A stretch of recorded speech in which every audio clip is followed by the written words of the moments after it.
and welcome to Comics with Friends, the bi-weekly podcast where two best buds get together, read a comic, talk about what they love about the comic, what they didn't like about the comic, and tell some jokes along the way. I am your host, Ethan, joined today by my best bud and co-host, Mason. Hello.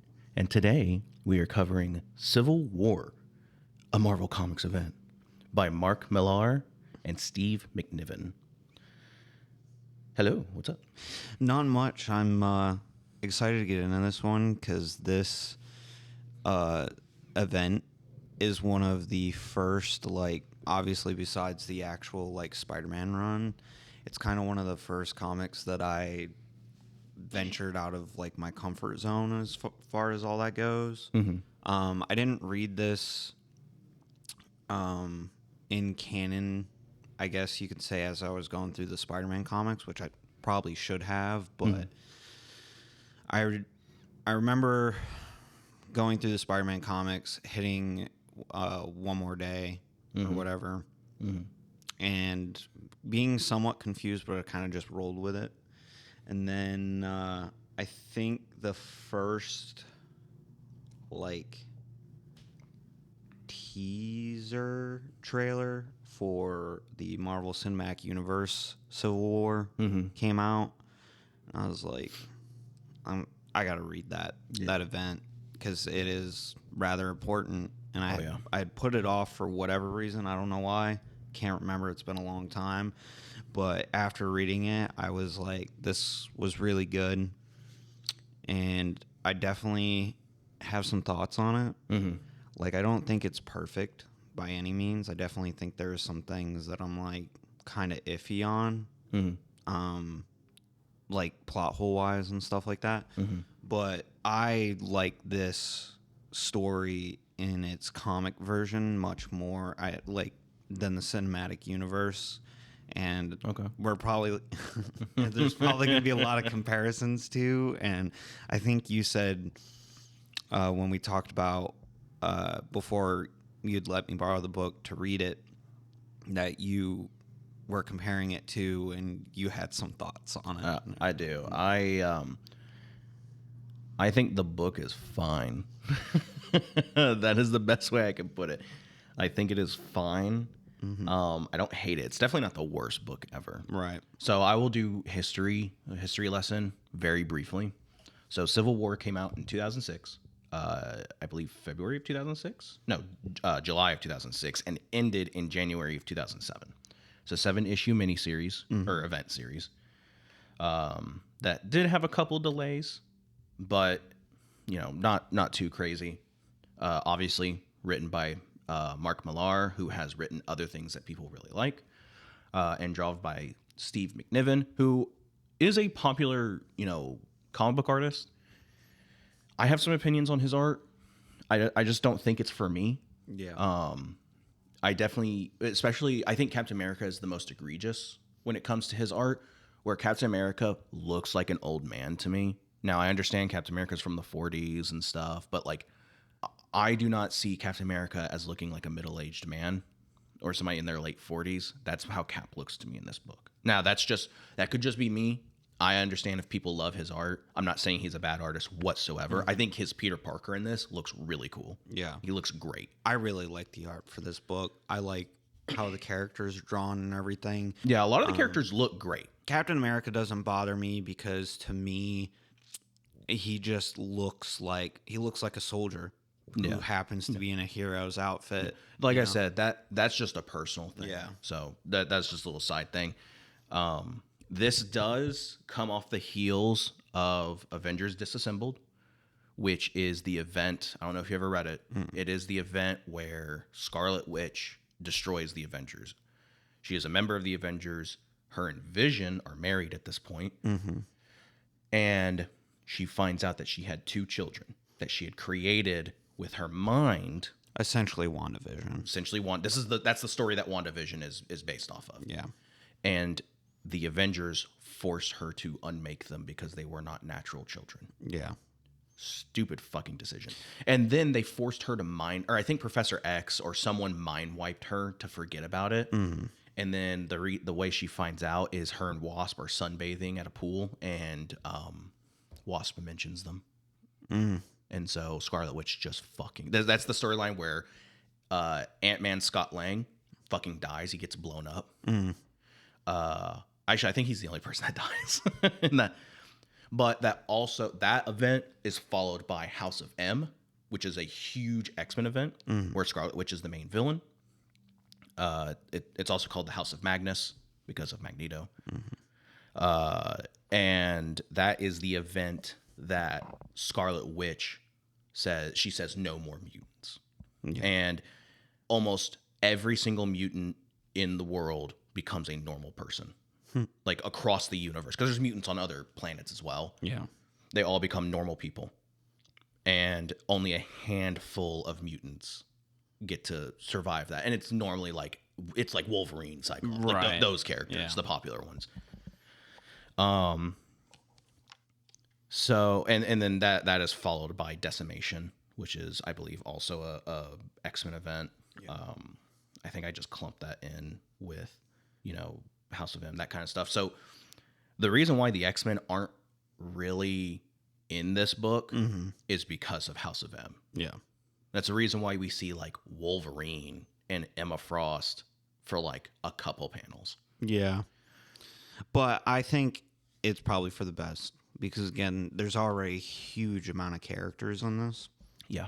Adding all the X-Men at the same time. Yeah. Would not have worked out well. Which is why I'm wearing my X-Men shirt, because the X-Men don't really get represented here, so I'm going to represent. Well, I do think I think the X-Men have a few really good lines in this book. I was going to say, I actually think the X-Men are actually really well represented in this. I think they are too, for the small amount of screen time they have. So don't make that sound like I'm upset they're not in this. Yeah. So obviously this came out. This was a huge deal. This was kind of the start of the modern event era, where there is because this was like a summer blockbuster event. This was almost marketed as like a movie, and in some ways it does feel like a movie in a way. And this kind of kicked off that every year there needs to be a summer event. I don't know if you've ever noticed, but during the summer, comics will have a huge thing. Like DC is about to start Absolute Power. No one's excited for it, but they're about to start it. And before that, they had Doomsday Clock. Before that, they had fucking Death Metal. Or actually, before that, they had Death Metal and then Doomsday Clock. So on and so forth. Yeah. And of course, this had the huge advertisement slogan that everyone fucking loves is, whose side are you on? Yeah. Obviously, Tony Stark or Captain America.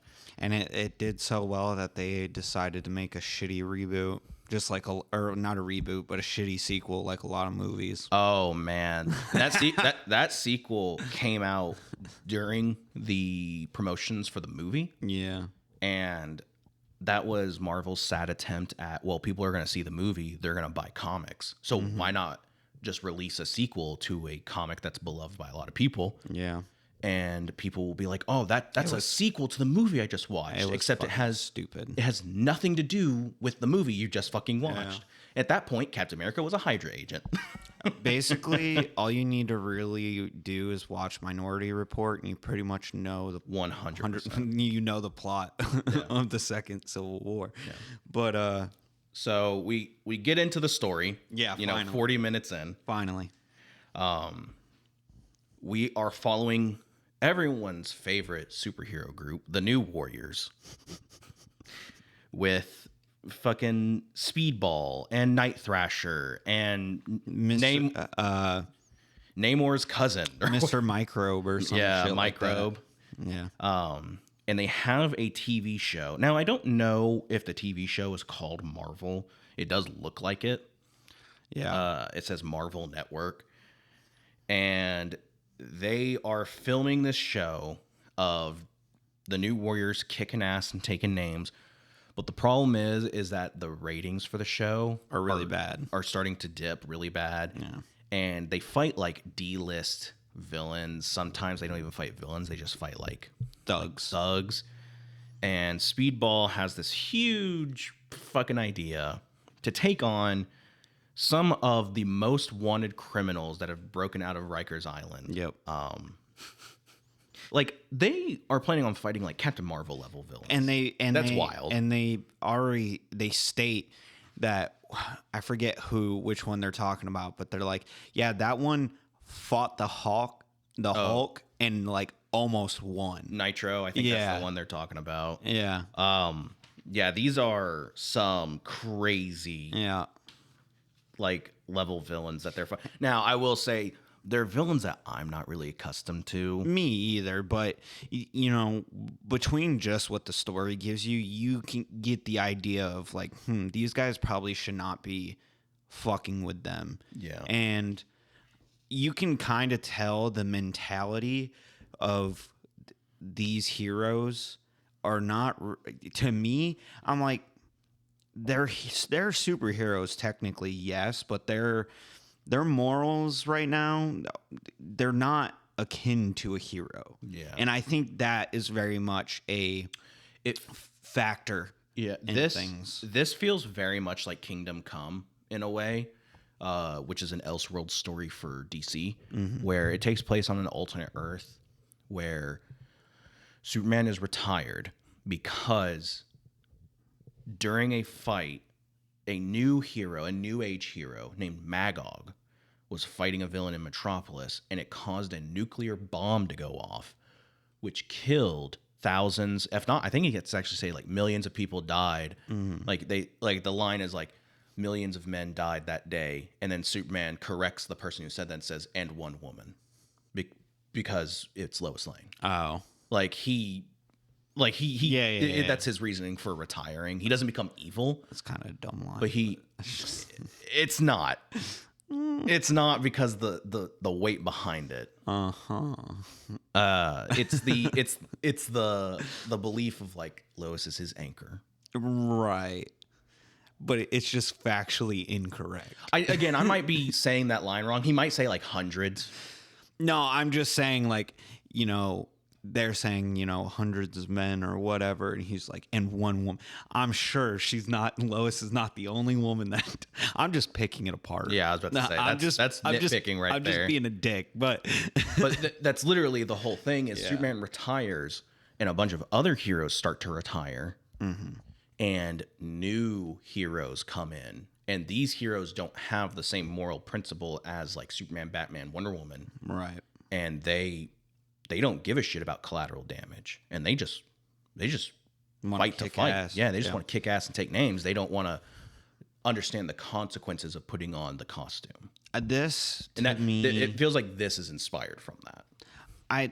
To me, this is just, I think, the natural course.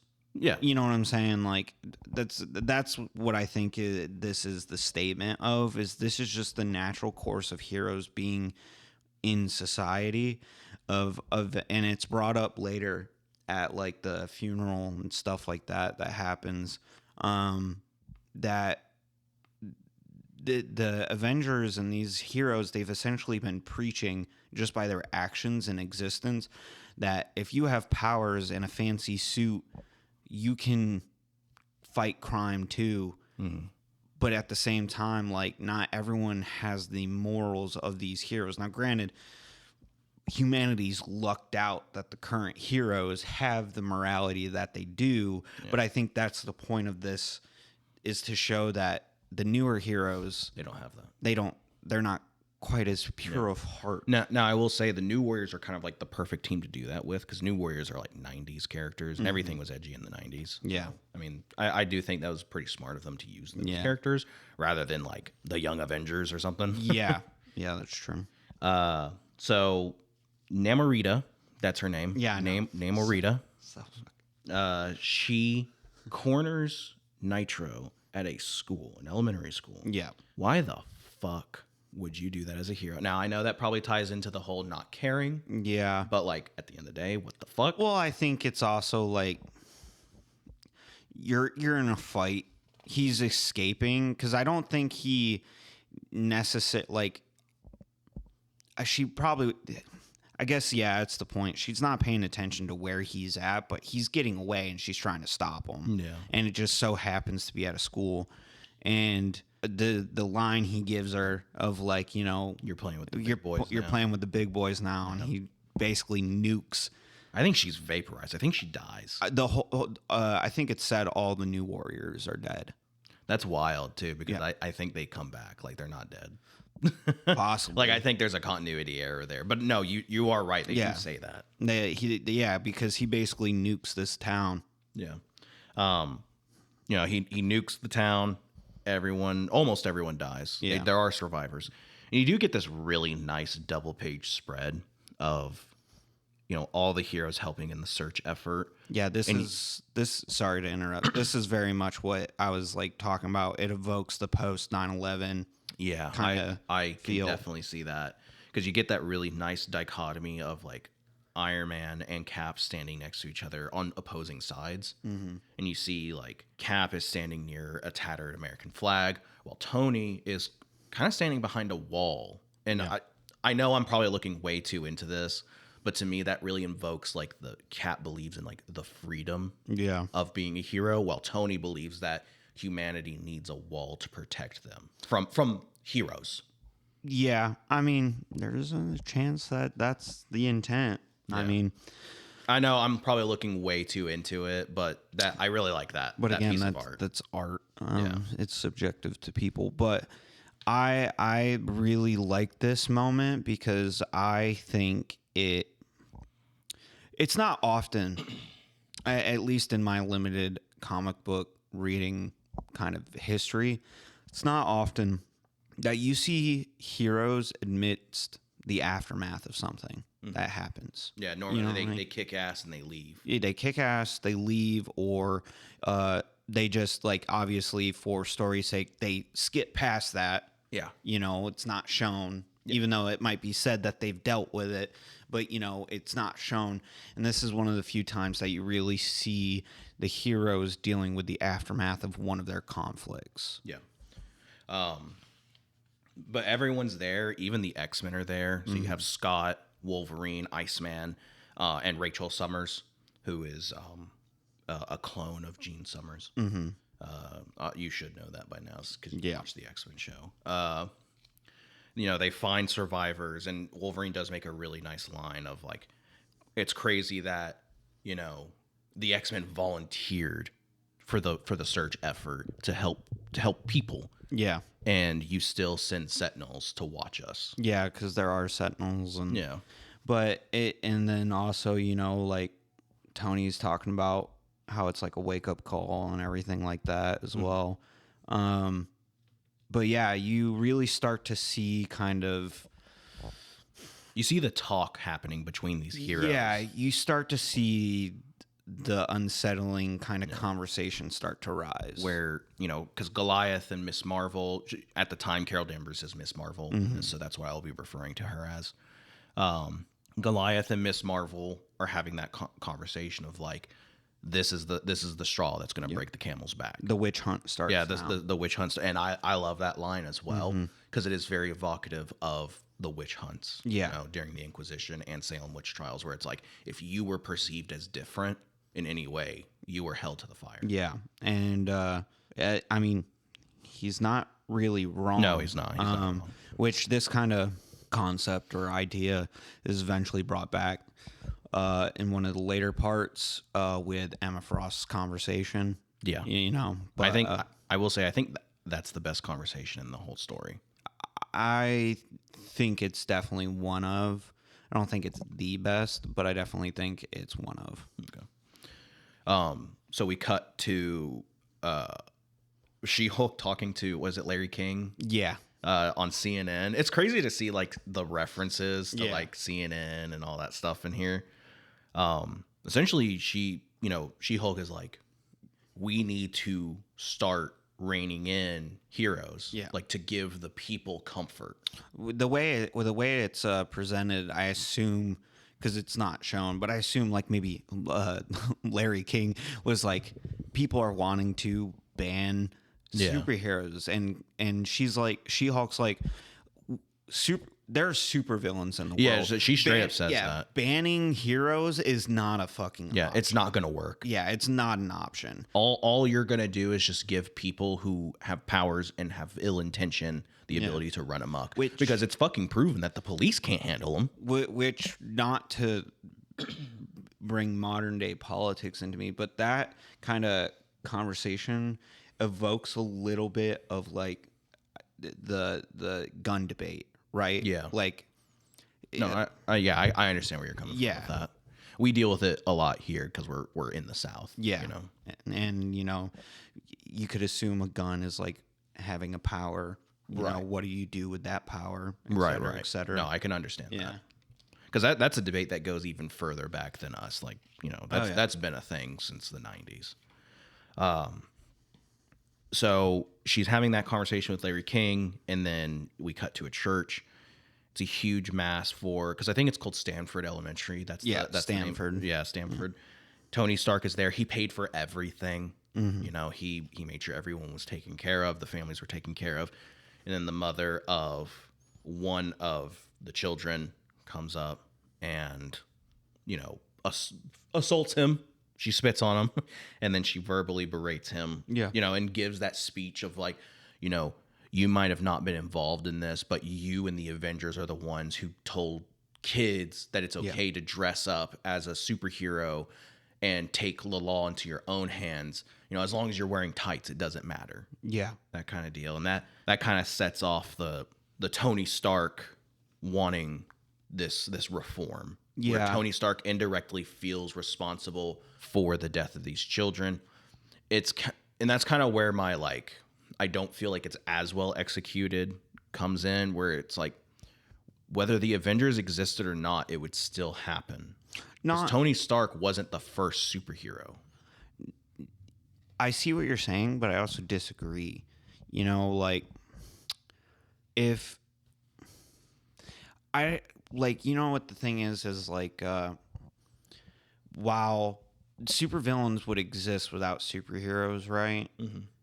Would there be nearly as much, obviously not talking about villains that are like primal or whatever, or savage, that just hurt people to hurt people? Yeah, like Carnage. Yeah, but like, if there was no one to oppose them in power, would they ever actually need to use their power? So therefore, would there ever actually be a loss of life? Are you talking about like, if heroes didn't exist, would villains ever find a reason to use power? Right. Like, it's kind of like our use of the nuclear bomb. We have the power to use it, but we use it more as a threat and a deterrent rather. So it's like, if they go in to rob a bank, right? And they go, and Nitro goes, if you don't give me the money, I'm going to blow up like 5 square blocks. You're going to give him the money, and then he's going to get away. At that point, then you're just living in fear. I'm not saying it's a perfect world. I'm not saying that. I'm just saying, would there be a loss of life if there was no heroes to fight them, and therefore they would actually need to use their power? I understand the question you're posing. Yeah. My answer to that would be yes, and I would actually say there would be more of a loss of life, because then you run into like a weird situation of like, well, who's really in power, the president or the people with power? I mean, it's just an interesting thought. Yeah, no, that I have. I definitely can see your viewpoint on that. Yeah, because I don't think. I mean, I guess that's why I like this story so much, because there is this moral question that doesn't really have an answer. No, it doesn't. I will say it does not get answered whatsoever in this book. Yeah. It does get answered in a later event, though. A couple later events, but where they distinctly go, "Yeah, Tony Stark was wrong." Yeah, but the thing is like, that's what I think I like about this. You know, you take out the later events and things like that. Why I like this story in itself so much is because, just like real life, there's some questions that just don't get answered, and this is evocative of that. And I said it earlier, like, both sides in this bring up extremely valid points as to what side they're on and everything like that. Yeah. Because if you take it at blank slate of these points that they're giving and things like that, it ends up being the actions some characters take that kind of invalidates. So it's not necessarily that their side is wrong, but then it's the methods that get used that end up making that side more in the wrong. And there's some hypocritical stuff that happens. There's one thing Cap does later in the story that I think you might know, where a character gets involved on his side. Yeah. And I distinctly go, this is where Captain America is wrong. Yes. This is where Captain America's ideology falters in the belief that everyone should be allowed to be a hero, because not everyone takes that role the way he takes it. I'm pretty sure I know what moment you're talking about. Because I remember rereading this and going, how the fuck is this character even allowed to be on a team? Yeah. So now, granted, I will say Tony also makes the same mistake in almost a very similar way. You could also say I'm pretty sure he makes that mistake first. I think he does, but that doesn't dissolve Cap of any wrong. Yeah, no. So the funeral ends, and we cut to later. I'm going to assume later that night, where Johnny Storm of the Fantastic Four goes to meet his girlfriend at a nightclub. He's friends with the nightclub staff, so they let him in. And as they're walking in, some civilians kind of corner him and say, basically say, one of your superhero pals, are responsible for Stamford. And Johnny's like, I had nothing to do with that. I have no involvement. Like, I don't even condone it. And so the public just assault him and beat him half to death.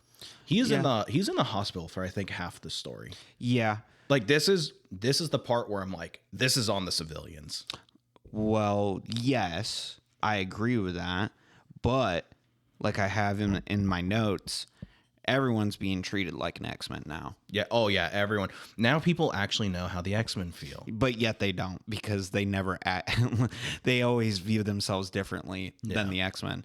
But that being said, joking aside, like, that's exactly what's happening. And that's one of the things that gets brought up with Emma Frost later, is like, she's basically like, oh, you feel a little persecuted right now? Yeah. Wah, Dude, wah, wah. Yeah. When we get there, I'm going to love going over that, because I do love the comparisons that are made in that.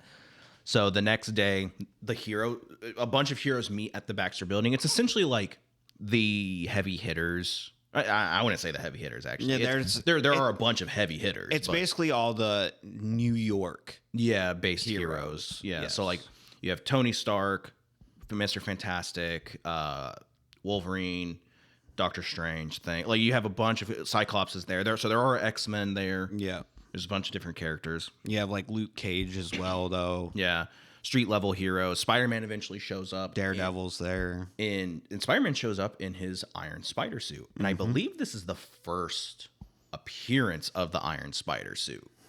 I don't remember, but yes, I think Tony gives it to him off panel. Yes, I'm pretty sure this is I'm not 100% sure. I'm trying to rack my brain, because it's been forever since I've read Spider-Man. Which, if that is the case, because during this meeting, it's a conversation of should heroes, because the idea of a bill is starting to be proposed in Congress, and the heroes meet to discuss whether they should sign it or not, and it's very much split down the middle. Yeah. And I think the Iron Spider, if this is the case, that the Iron Spider suit is, this is the first appearance and he gave it to him off panel, to me, this is very telling that Tony had already planned to sign it, and he had already planned that there would be a conflict, and so he wanted to put a heavy hitter on his team, because Spider-Man is a heavy hitter character. Yes.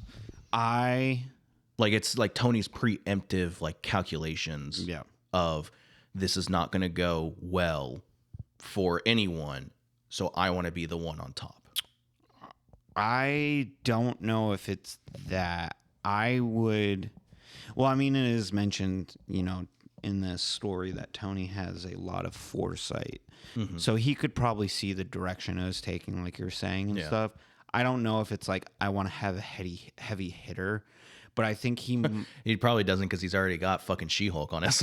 I'm saying, I think it was more of like, he had already been like talking to Peter about revealing his identity. Yeah, 100%. I think that's what it was more than anything. Because we kind of glossed over it. The idea behind the Hero Registration Act, the Superhero Registration Act, is that you can legally be a hero if you are 18 or older. You are a legal adult. if you are trained by Shield, you get Shield training, and your identity has to be known to the public. It's like being a police officer, and they make references to being super police. Yeah, You have to be a civil servant. yeah, you become a working member of the government. Yeah. Which I can tell you how wrong that goes. Yeah. Like there is no way you would get me to, as if I lived in the Marvel universe, I would go, no way am I going to have the government be in control of superheroes. Well, here's the thing, right? Is like on paper, it's a good idea. On paper, it's a good idea, but in practice, it's not going to work. And that's one of the things that creates this conflict. Yeah. Because on paper, it's a great idea. Yeah. Besides maybe the identity thing, but a lot of heroes don't give a shit about the identity thing. Yeah. It's like, yeah, like plus on top of it, you get paid. But then on the opposite side, like they bring up in this, it's like that Cap especially brings up is like, what happens when the government starts telling us who's the supervillain? Yeah. And they kind of propose that question in the movie as well. Yeah.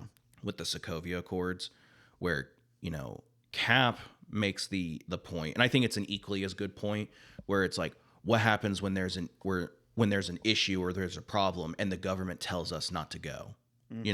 What happens when the government oversteps their bounds and says this problem isn't worth it? Yeah. And you see that in practice with Infinity War, where the Sokovia Accords, which is the movie version of the Hero Registration Act, is in effect, and Thunderbolt Ross, Betty's father, Hulk villain, straight up tells War Machine, like, you are not to get involved in the battle in Wakanda or the stuff that's going on in Wakanda.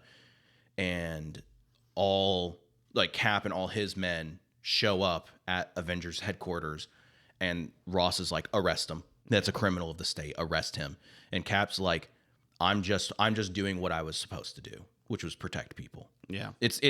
You see it in action of like, this is what happens when you pass a law like this, and then shit happens. And because of that law, the Avengers were destroyed, divided, all that kind of stuff. And then Thanos came and defeated them because they weren't a team. They weren't united. Right. And that's kind of what the Human Registration Act does in this as well, because the event that comes after this, not World War Hulk, Secret Invasion comes after this. With the Skrulls. Yeah.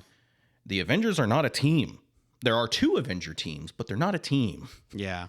There's actually technically 3 Avenger teams during this, because there's the Dark Avengers, which is a government-sanctioned Avengers team made up of villains pretending to be heroes. They pose that whole basically Marvel's version of Suicide Squad, essentially. The Thunderbolts. Yeah. We'll get in that here in a little bit. But I think in the comic, one thing it does much better than the movie is, like, in the beginning at least, they kind of sell you a little bit more on quote unquote Tony's side of, like, signing. So right? in the comic? Yeah, in the comic, they very much kind of go like, this side kind of seems right. Yeah, I will agree with that, where it kind of ebbs and flows, where in the beginning you're more on Tony's side, and then once you get towards the middle, you're more on Cap's side because of events that happen and actions that Tony takes. I think it's very much a purposeful thing that they did that. And because at the end of the day, the movie, you have to keep in mind, is a Captain America movie. Like, Captain America, in my opinion, it's an Avengers movie because all the Avengers are in it, but Captain America is the main character. And so you're going to be on his side regardless because he is Captain America. And with this, I like the fact that it does that because, again, I probably say this a million times during this episode, both sides make great points. No one's wrong in saying, hey, we shouldn't have fucking preteens with superpowers out on the street. You know what I'm saying? Doing stuff, because then that's how you have bad outcomes. Yeah. I mean, like, what is it? I think maybe I'm wrong on this, but I think like Speed Freak and stuff like that. I think they were younger, like 19. So the New Warriors. Yeah, like they are the younger characters. They're not kids, but they're like in their 19 early 20s early and stuff. 20s. But still think back on your life. Yeah. when you were Oh, 19. Yeah. How like just bad decisions you make and all the things like time. that, you know? So it's like I understand that. And then also like the training thing. Wouldn't you want a hero that's trained, Well-trained, yeah. well trained in their you know, they make super valid points. Yeah. It just comes down to, again, like you said, in practical application. You know, people are flawed, governments are flawed. So at the same time as this conversation is being had at the Baxter Building, there's a Shield helicarrier that's above New York, and Hill, Agent Hill, who is currently the director of Shield because Nick Fury is in hiding. I don't understand why. I can't remember. I don't know. She invites Cap to the helicarrier because essentially she wants Cap to be the face of the Superhuman Registration Act. Cap essentially, he gives that line of like, you know, when does the government, or like, you know, if we sign this, who's to say the government doesn't tell us who the villain is? Yeah. You know, that kind of deal. And she's a bitch. Like she straight up, like she doesn't give any leeway to Cap. She doesn't have any conversation with Cap. She just goes straight into take him down. I disagree with that. Really? I disagree with that statement entirely. I think the only flaw that she had was that she assumed Cap would be on her side, because that's how she presents it. She's like, she's already in her head assuming Cap's gonna take the lead on this because he's a soldier and he's Captain America, so he's obviously gonna be on our side. Well, that's already a misconception of who he is as a character. I understand that. Which makes her in the wrong immediately. That's what I'm saying. Her mistake was she assumed he was going to be on her side. I think, but and then at the end of the day, I think she just did what Nick Fury would do. Say he held her same stance or whatever. Yeah, you know what I'm saying. You go with the olive branch extended, but you got the gun loaded and ready to fire. You know what I mean? I guess. I think it's more of just the first inkling she had of disapproval, she instantly went to the offensive. But you would want to do that with Captain America. You know what I'm saying? Like, because I guess, yeah. Here's the thing. I don't know. I feel like this is kind of where character depiction kind of comes into play, where I feel like some characters aren't depicted completely correct. Some characters don't act completely like themselves. Cap, he immediately goes on the offensive. Like Cap, that's not him. He is a very much words first kind of person, and he immediately goes on to the like it's a you versus me type mentality. Well, where that's not who Cap is. Here's the thing. Cap already understands the situation. He understands this bill's gonna be passed. It's either you join them or you don't, and if you don't, you're going to jail and stuff like that. I guess if Cap has that amount of foresight into the situation. Well, I mean, it's already being discussed. You know what I'm saying? Here's the thing. Let me cook. Okay, I was gonna say, because it's like when we get scenes of Congress, it's very split down the middle. Yeah, but here's the thing. But Cap already knows it's going to pass, even though we're being shown that it's split down the middle right now. But at the same time, you got to look at it not from necessarily your point of view and understand the character.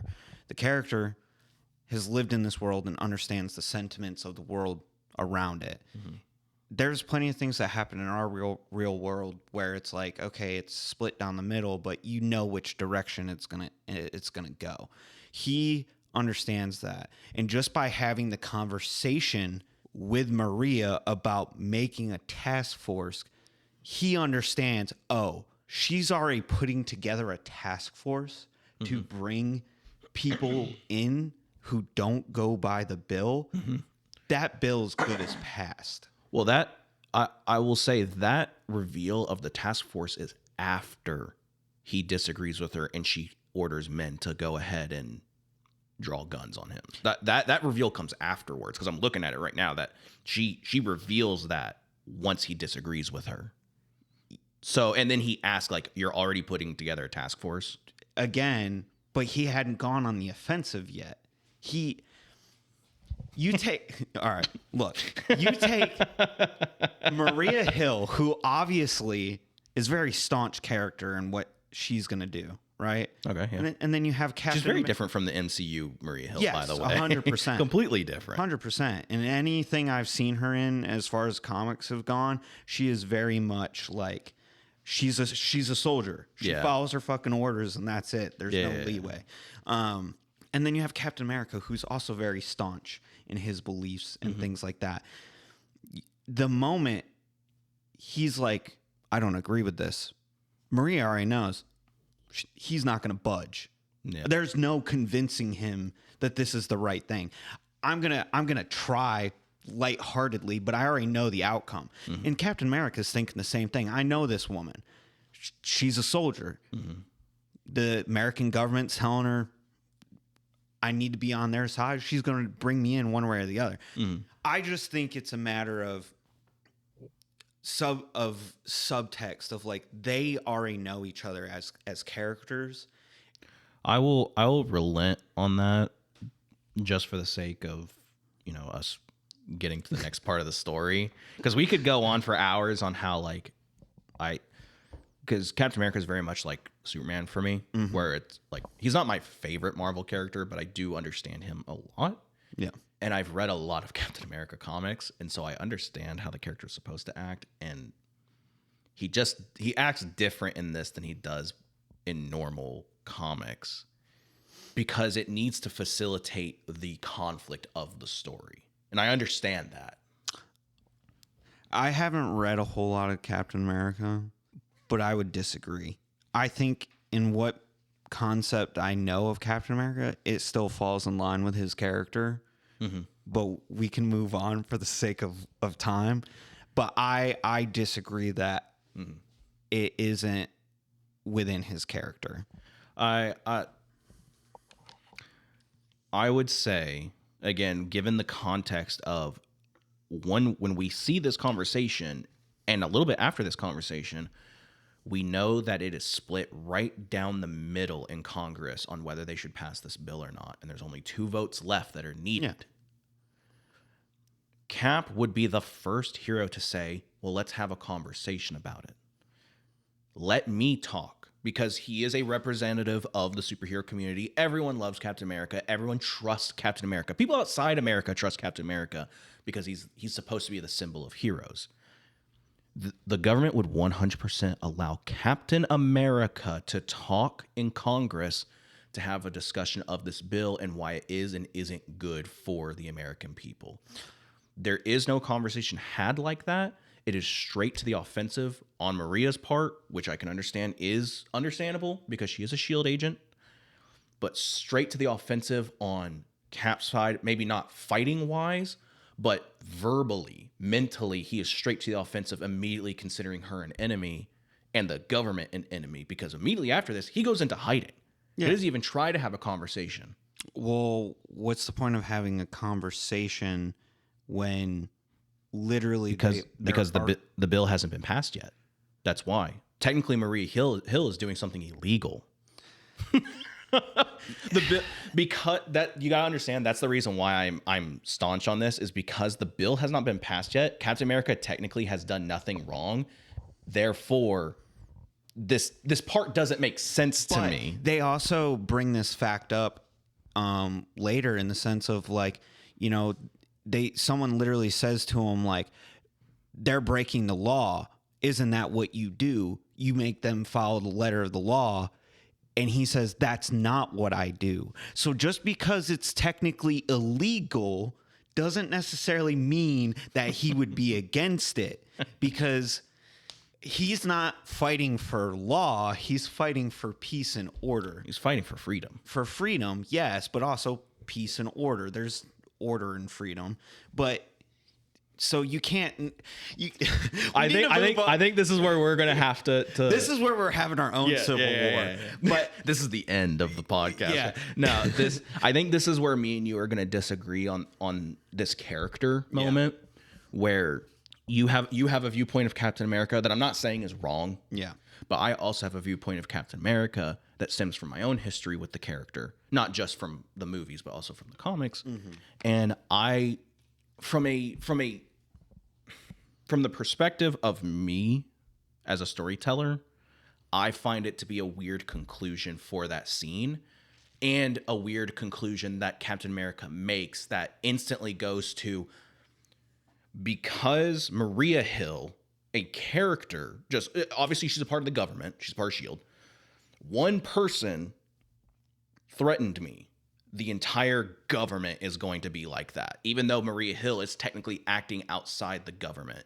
That's really the only point, like, that I have to make on that, and that's kind of just going to be the end of that conversation, because like, again, she is acting as a lone individual because the government has not agreed to anything yet, which is why I find that scene weird. I have a counterpoint to that, but we'll just hold off because we do need to keep going through the story. Yeah, because we're still in chapter 1. Yeah, but I definitely would have something to argue that point, but we're gonna go ahead and move on. Yeah. Just so we're not 8 hours. Yeah. Especially because I have a family event to get to after this. So Captain America, he gets surrounded by Maria's task force. He kicks ass, takes names, gets out of there. He has a really nice moment where I think where the pilot says like "God damn" or something, or no, he says Jesus, and Captain America says "Keep flying, son, and watch that potty mouth." Leaning into that really nice, like Captain America doesn't like cussing. And he gets out of there. The heroes that are at the Baxter building see Uatu, the Watcher. Yeah. And essentially Someone points it out. It's like, who's this bald ass? Does anyone else see this guy? I think it's not Spider-Woman, because if you don't know, at this moment, Spider-Woman is a Skrull. She is a Skrull. In fact, she is not just a Skrull. She is the Skrull Queen. She is the leader of the Skrulls. Fun little thing to keep in mind whenever you see her in this event. Yeah. I don't know who else is a Skrull in this, but there are other characters who are technically Skrulls. Yeah. So yeah, she mentions like, "Oh, does anybody see this?" And Doctor Strange is like, "Oh, that's Uatu, the Watcher. He's here in moments of great like change And upheaval. and it does upheaval." not bode well. Yeah, and Doctor Strange has a very interesting role in this. I do think it was the right decision where he does not take a side. Yeah, he very much just And I do think that was the right decision, because even Uatu makes the point of like, you are so powerful, you could end this in 1 second. Like, you could end this in a moment's notice. And Strange does have a nice line that we'll get to in a moment, but I do like that they made that decision with him. Yeah. So we cut to the White House, where, you know, again, we get to that Congress is very much split down the middle. They don't know like how to, like, they are definitely leaning towards finalizing the bill. They just haven't come to that consensus just yet. And Tony Stark and Yellow Jacket, who is Hank Pym at this time, he had taken the Yellow Jacket like mantle, and Mr. Fantastic, Reed Richards, they are at the White House during this meeting, and they essentially, the government's like, "Hey, Captain America, like he assaulted, U.S. agents and stuff like that, and he technically held a U.S. agent like hostage, and that's technically illegal, even though Maria Hill did something illegal." But she's a U.S. agent, so she gets away with it. And Tony Stark is essentially like, "Leave Captain America to us." Yeah. Basically saying like, the only way a hero can be taken down is by heroes.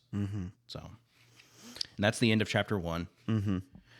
Chapter 2, we get a reveal of the Vulture and another villain. I don't know who this villain is. I think his name is Trickster or something like that. Yeah, something like that. They are beaten half to shit by Captain America.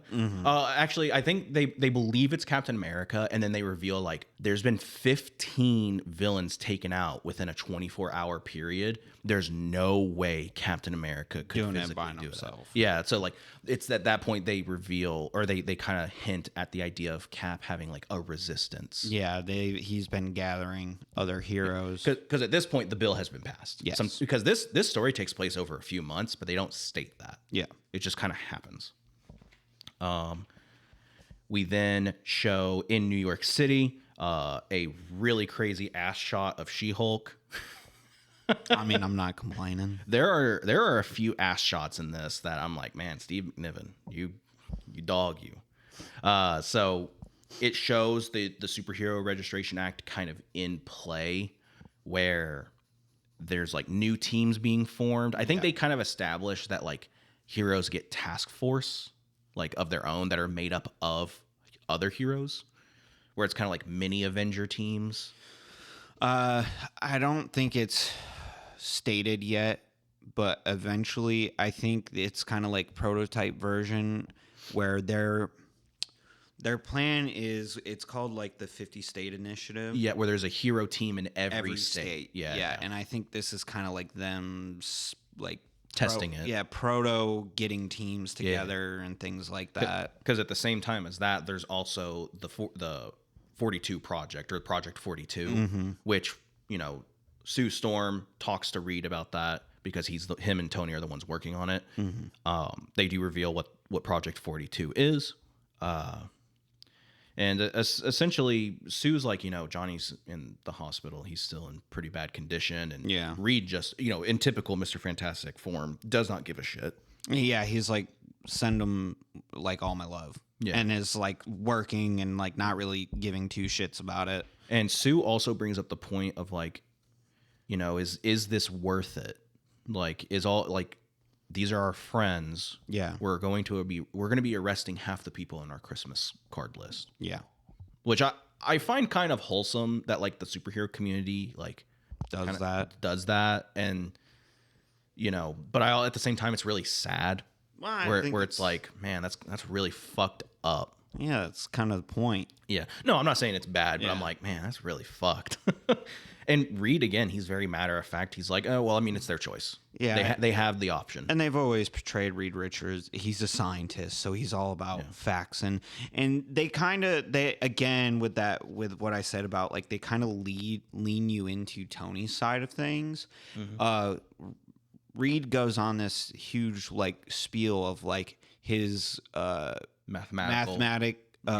like calculations and stuff of a massive uptick of, you know, collateral damage essentially with heroes. Yeah. And he says that it is factually correct that if it is continued to go unchecked, then it will lead to an extinction level event. Yeah. Which, I mean, is he wrong? Not necessarily, but like, yeah. But like also, it's comic books. It doesn't end. But again, like that's I think them trying to, in the beginning of the story, lean you into being on Tony's side. Yeah. Okay. This is when it becomes law, where it goes into effect. Where, you know, Jameson is having a conversation to Robbie. And they essentially have the same kind of conversation that a lot of people are having, where Robbie's like, are you sure this is really the best idea? And Jameson is like, yes, it is. This is everything I've ever worked towards. Yeah. Like, no more insane people hiding behind masks. And Robbie's like, do you think everyone's going to sign up? And Jameson looks at Spider-Man as he's swinging by, and he goes, only the smart ones. Yeah. Which kind of is interesting because it kind of leans into the idea that like Jameson has like this weird respect for Spider-Man. Yeah, it's I think in like closer to modern times, they've portrayed it more as Jameson. Really, the only problem he has with Spider-Man is that his identity is hidden. You know, that he's not held accountable for the things that he does or that his villains do. Yeah. And it's strange coming back and reading this and seeing Jameson be a Spider-Man hater, because in like at least last I knew, he knows Peter Parker's Spider-Man, and he's in a relationship with Aunt May. Yeah, I don't know and stuff like that, and like Jameson's like actually kind of a cool dude and stuff. The only Jameson that I am currently up to date with is Ultimate Spider-Man, the new Jonathan Hickman, because in that Jonah and Ben are best friends because Jonah's alive in the Ultimate Universe, or Ben's alive in the Ultimate Universe, and Aunt May's the one that died during a terrorist attack. And Jonah kind of acts as like, because Uncle Ben is Peter's father. Yeah. Like there's just no getting around that. Uncle Ben acts as like that uncle figure too, or sorry, I think I'm fucking up my words. Jonah acts as an uncle to Peter in that series, and he has like a lot of really heartfelt moments, but he doesn't know that Peter's Spider-Man yet. Yeah. But it's also not shown that Jonah has an issue with Spider-Man yet. So yeah. But it's just something I wanted to point out. I thought it was kind of interesting. So that's just a little small thing. The bill gets passed. It is now law. And then we immediately cut to the next night, 24 hours later, while Patriot, a member of the Young Avengers, is being hunted down by the government because him and the other Young Avengers stopped a robbery, a bank heist, essentially. The government hunts him down, hunts down the other Young Avengers, puts them in cuffs and chains, and immediately hauls them off. You could just say arrested. No, because they are literally transported as if they were a Spider-Man villain, and they are going to be treated as such because of Project 42, which... Well, technically they broke the law. Yeah, okay. I know whose side you're on. We do get a cool moment where it is revealed that Steve Rogers, Captain America, is posing as a task force member, and he's the one driving the convoy that is going to take the Young Avengers to jail, or prison. And that's kind of where we get a perspective of a U.S. agent. I keep saying U.S. agent. I shouldn't, because that's an actual fucking character in Marvel.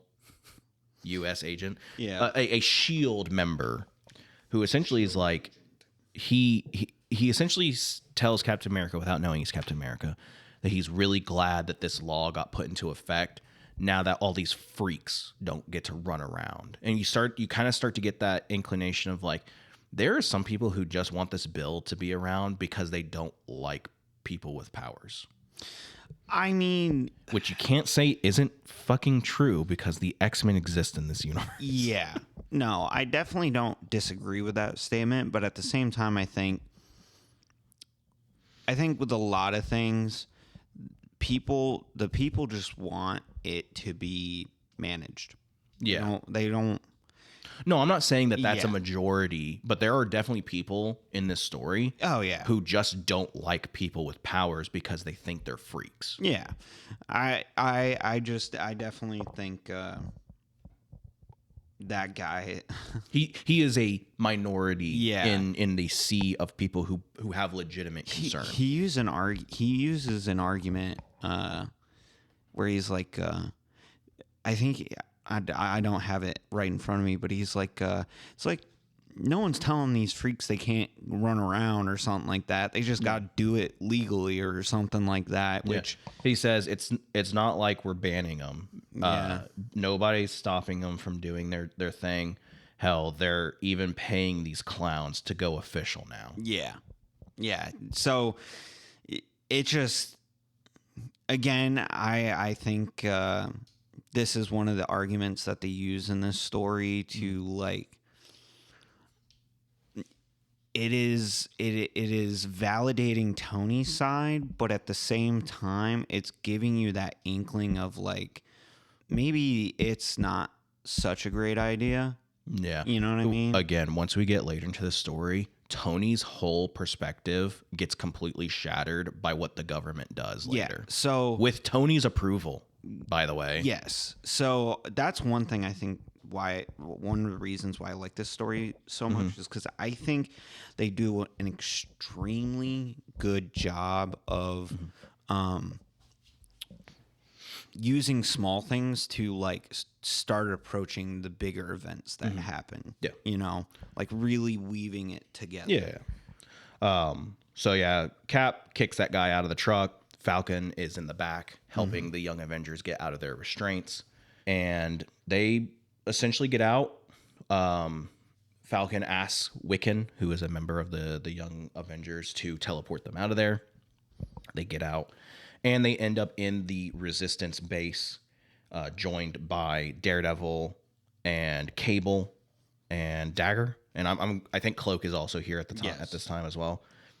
And then that is when we get the huge reveal. Again, for me, it was a huge reveal as a kid, like seeing this, where there's a huge Congress meeting. Before I know you're on the go, but before we get, I just want to say Cable's appearance totally out of left fucking field. Hey, don't get me wrong, it fucking is, especially because there's a character that also joins this fight that's from the X-Men.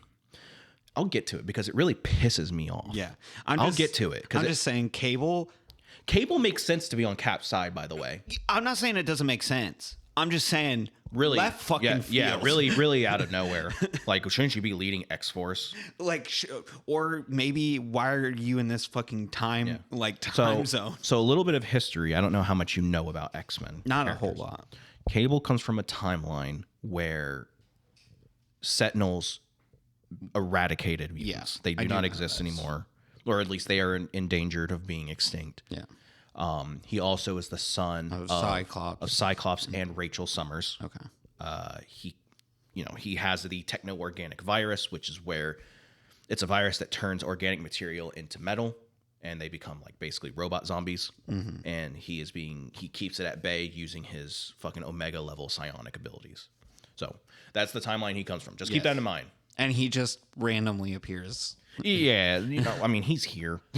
I'm just saying it's kind of left field. Yeah. So yeah, we get this huge Congress meeting, where Tony Stark is giving this huge speech, and he introduces Spider-Man, who swings in, and it's this really big moment where Spider-Man says, like, all of you know that I've been a hero for a long time, and I've kept my identity, a secret for all these years. And after speaking with my wife for a long time, which kind of leads into what you were saying, where like maybe off panel before all of this, he was already kind of talking to Tony. That's how I got the Iron Spider. And Spider-Man basically says, like, I'm proud of who I am, and I'm here to prove that today. And he gets the huge reveal of, like, my name is Peter Parker, and I've been Spider-Man since I was 15. And I love that.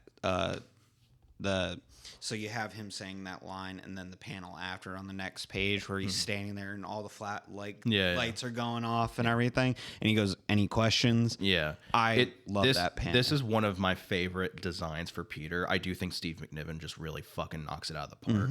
I think the only thing I like more is the new Ultimate Spider-Man design, but that's I haven't seen that design yet.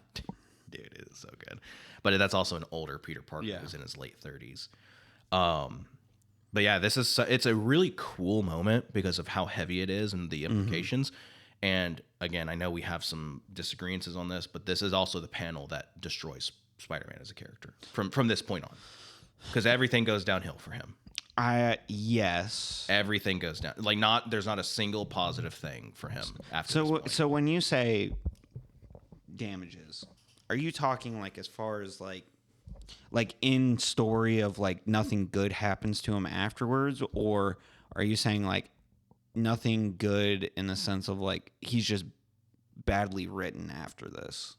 I'm not gonna say he's badly written, because there are good Spider-Man stories after that. It's the idea of they are scared because Spider-Man's their most profitable character. Right. I would say he's probably the most popular character in comics. Like, he outsells Batman, he outsells Superman, he outsells like almost every character, really.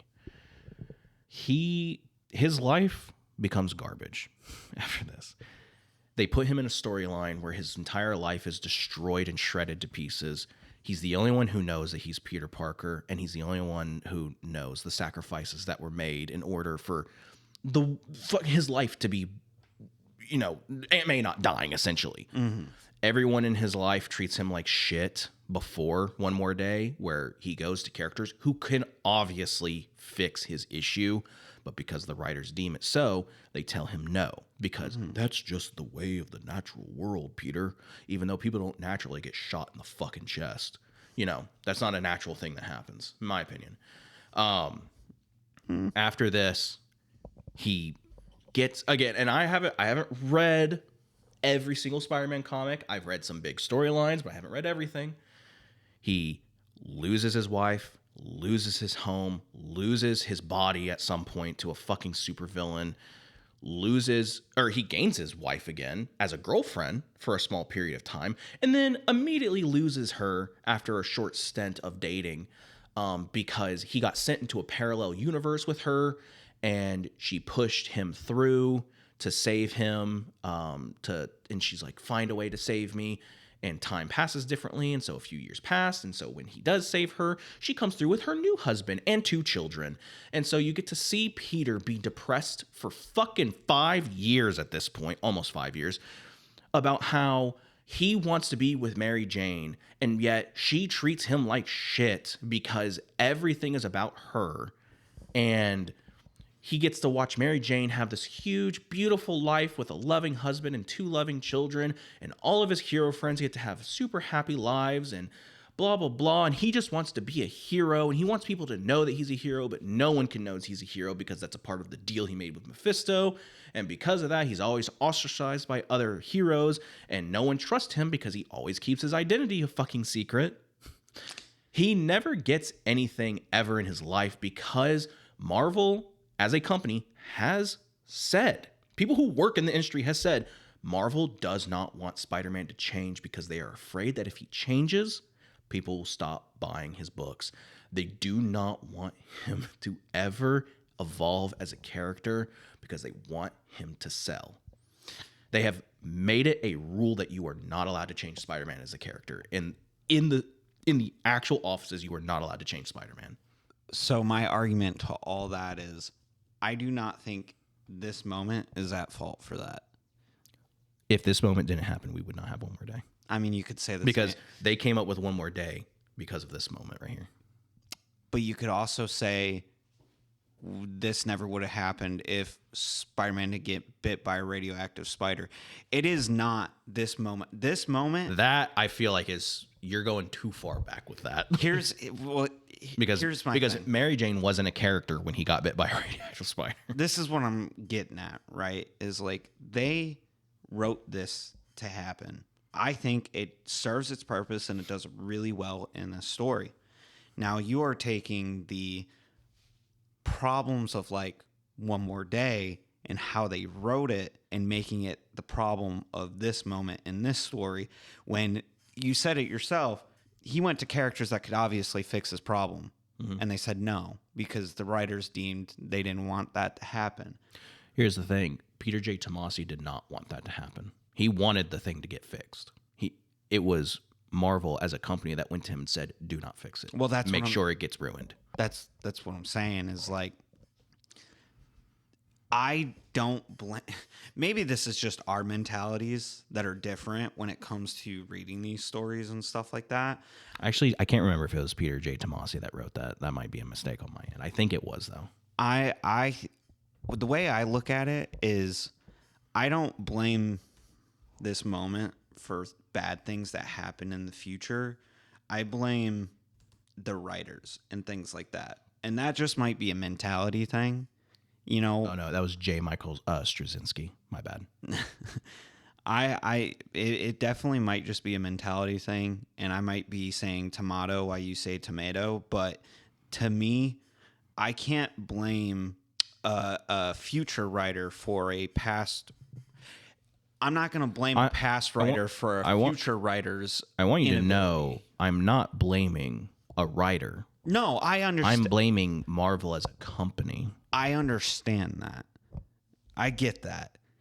I'm just saying, you're saying this moment ruined the character.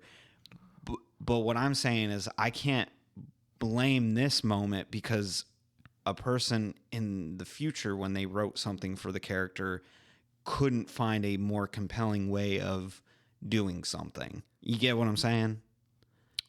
I understand what you're saying. I just don't agree with it. That's fine. To me, it is just factually correct that this is the moment. Like I'm going to say in my opinion, I don't think it's an opinion. I think this is the moment where Peter really, like, he just gets shit on. Now, maybe you could make the argument that no, it wasn't this moment. It was Clone Saga, because they really fucked Peter up in Clone Saga. I will concede if your viewpoint is Clone Saga fucked Peter Parker up, I would agree with that. I mean, they definitely did some damage with Clone Saga. I will say that Clone Saga would be the better like example of that's the moment where Peter Parker got fucked up. I can't look. We're gonna have to end this conversation too, because I think this is an entire episode by itself. It's just talking about Spider-Man. I'm not gonna deny that Clone Saga did some damage. Okay, I think, but I don't think it ruined the character. I definitely think it did some damage. Yeah, and by damage you mean put a bullet in its fucking head and then just said, "Okay, get up." Yeah. I think that's the whole Spider-Man topic is a whole episode by itself. But yeah, let us continue. Yeah, because we're running pretty long here. I know what this chapter is. Chapter 3 opens with Mr. Fantastic talking to Black Panther. Pretty cool. I think this is before the Illuminati formed. I'm pretty sure it is, because Brian Michael Bendis is the one who created the Illuminati, and both those characters are on the Illuminati. So I think it's really cool seeing those characters talk to each other before they form their team. And Black Panther is essentially like, we want nothing to do with this act. I believe him and Storm are married at this point. I could be wrong.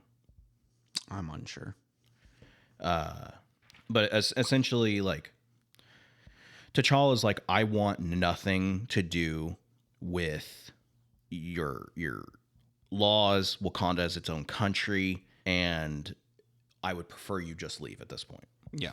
And Reed, he essentially doesn't care about any of that. He's talking about like science and shit. Mm-hmm. And T'Challa even gets on the topic of like, I hope Johnny's doing well, blah, blah, blah. And Reed's like, I haven't been. Yeah, Reed's like, I don't care. It's not important to me. That like, the only thing that matters is the mission. Yeah, and then T'Challa's like, hey, Reed, call your fucking wife. Yeah, because here's the thing. T'Challa knows if you don't call your wife, Namor will. Yeah, you get a little bit of that in this. That is true. That's also when we get the reveal at the Sanctorum, that Doctor Strange has gone into, not hiding, but like he's fasting in protest of this, fight. Yeah.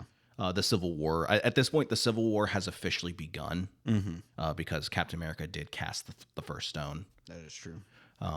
And then we get the X-Mansion scene, where Tony is because at this point, Cyclops leads like the X-Men like on missions, but the leader of the X-Men currently is Emma Frost. Yeah. I don't know what Professor X is doing at this moment. I don't think he's dead. I think he's like retired. Yeah. And Tony, thanks her for meeting, and at this point, Scott and Emma are banging. And Tony's like, oh, you don't think that Scott's gonna have an issue with that? And Emma's like, we don't hide secrets from each other. Yeah, that kind of deal. She's like, because he can't hide anything from me, I don't hide anything. I don't hide anything from him. Which is, cool. Pretty cool. Yeah, I still don't like her, but cool. I don't have the baggage that you do with her character, so I think it's pretty cool. Yeah, seems pretty healthy. Yeah. And Tony essentially gives her the business of saying like, you should join us, because the X-Men are technically already public knowledge anyway. Like their identities and shit are already kind of public. And Emma says like, I'm not going to put the lives of my X-Men like in danger because of human laws. Yeah. That kind of deal. And Tony gives her the business of, you don't understand what it's like. Stamford was the straw that broke the camel's back, and all those innocent people died. Like, do you want the X-Men to be held accountable for stuff like that? And that's when we get this really fucking cool moment where she changes the world around Tony, and she's like, don't tell me about genocide. And then she brings up Genosha and how she's and humans caused that. Yeah, and she's like, where were the Avengers? Yeah. You weren't helping us. Right. And I find that to be a really cool moment where Emma basically takes Tony off of his fucking high horse and says, sit the fuck down. Yeah. You want to talk about oppression and genocide? How about you step a fucking day in our shoes and see what it's really like? That's what I'm saying. They were talking, and she's like, oh, you having a little persecution? Yeah. You having a little issue? Yeah. And then when she does that, Tony immediately goes, oh, well, I got to go. I'm really disappointed in your answer, Emma. Bye. And because Emma's straight up like, the X-Men aren't getting involved. We don't care. Yeah. This is not an X-Men issue. And he does say, I think he's talking to Happy. I think he's like, they're not joining us, but luckily they're not joining Cap either. Yeah. So just as like a little simplification, just know Emma's whole thing is that she believes the Superhuman Registration Act is oppressive. Mm-hmm. It causes oppression to people who are born different. Because she's a mutant, obviously. This is where I get pissed off. He's leaving. Iron Man is leaving. And Bishop talks to him. Bishop joins Iron Man. Do you know where Bishop is from? No. Okay. Bishop's I have from no idea who Bishop is. Bishop is from the future. He's from an alternate timeline, just like Cable. Bishop is from a timeline where Sentinels were developed, obviously. Mm-hmm. And instead of being eradicated, mutants are gathered and put in concentration camps, like Jewish people, because they were born different with powers. Because a law got put in place that allowed the capture and imprisonment of mutants if they were discovered to be mutants. And then they are branded with an M on their face to represent that they are mutants. Bishop joins the team that wants to create a law that imprisons people with powers if they do not conform to the government. Bishop would never, in his entire life, ever sign a bill or join a bill that involves the imprisonment of people with powers if they do not choose to conform to the government. Based solely on the fact that he comes from a future where the government passed a bill that imprisons people who do not conform to the government or are not born a certain way. So here's the thing. There is no way you can argue that, dude. I don't know much about the character. I will tell you that's not Bishop. But this is what I'm gonna argue. People born with powers aren't being arrested. It's people who are born with powers who choose to do superhero activities that are getting arrested. The law that is coming into place is not like you're born with powers. Either you do superhero activities under the guise of the government or you get arrested. It's if you choose to do vigilante acts of doing superhero things without the permission and sign up for the government, then you will be arrested. Except it's already been pointed out that at what point does the government then decide who the new enemy is, who the new villain is? Who's to say the government doesn't then turn around and say, okay, well, mutants are now bad? I'm not fighting it. I'm not arguing that point. What I'm arguing is the law at present that is being proposed. Now, again, I don't know Bishop. So you're probably right. I'm 100% right on that. Bishop would not agree to this. I'm just pointing out the fact that the law that is being enacted is not if you're born with powers, you are under the control of government. It is if you are born with powers and choose to do vigilante acts. That is what I'm arguing. They might have fucked up Bishop's character. I don't know his character. I'm going to take your word on it. But I'm arguing the point that that law isn't like if you're born with powers, you're going to jail if you don't listen to the government. It's if you choose to do superhero activities. To me, it's just wild that like Bishop's character was introduced because of a law like that. Mm-hmm. Because he goes back into the past and tries to kill Gambit because of that law. Because apparently Gambit's the one that sets it off, and it turns out it was actually Mystique. That kind of deal. And it's just wild to me that they use Bishop as the X-Men character who's going to be like, no, I'm okay with this. Like, to me, that's wild. Yeah. I honestly, besides that moment where he says, "Hey, Iron Man," and essentially joins, like, I don't think you really see him at all. I don't think you do. It's just it's frustrating as an X-Men fan to see an X-Men character who is okay with that. Right. Because again, like you said, it's the law at present, but at the end of the day, what Cap says still stands true because it does happen. Yeah, I'm not arguing that point. Like, I don't trust the government. You know who I am. So I understand that point. Right. You know? So we cut to a diner with Cap, Hercules, because Thor is dead at this point. Cap, Hercules, Daredevil, and Goliath. Yeah, they're all in their new identities. This lasts for a very short amount of time, by the way. Yeah. And they're discussing, like, you know, people who are starting to join sides, that kind of deal. And Cap starts to talk about how he saw a group of kids playing, and actually, I think I'm getting the wrong thing real quick, actually. Give me just a second. Sorry, very professional here. Am I right? We've never been anything but professional. Yeah. Or no, it's not that he saw a group of kids playing. It's he's upset because he had done a thing for Make-A-Wish, and this kid wanted to see him, and Cap really wanted to go because, again, that's just who Cap is, and he can't because the place is now crawling with what people have now coined as Cape Killers. Yeah. So even though they haven't killed anyone. We haven't seen it, but we also aren't seeing. There are so many tie-ins for this book, by the way. Yeah. There's no omnibus for this. Wild to me, by the way, that there's no omnibus for Civil War. So there potentially is a story where the task force is starting to kill people. We have not seen anyone die yet. In fact, the first death hasn't, like, in my opinion, the major death that is a turning point for this story hasn't even happened yet. Yeah. No, so I that's just me. So either way, Cap gets a call from Cable that there is something going on at a chemical plant. They get teleported there, and they notice that it's a trap because it's a Stark owned facility. Yeah.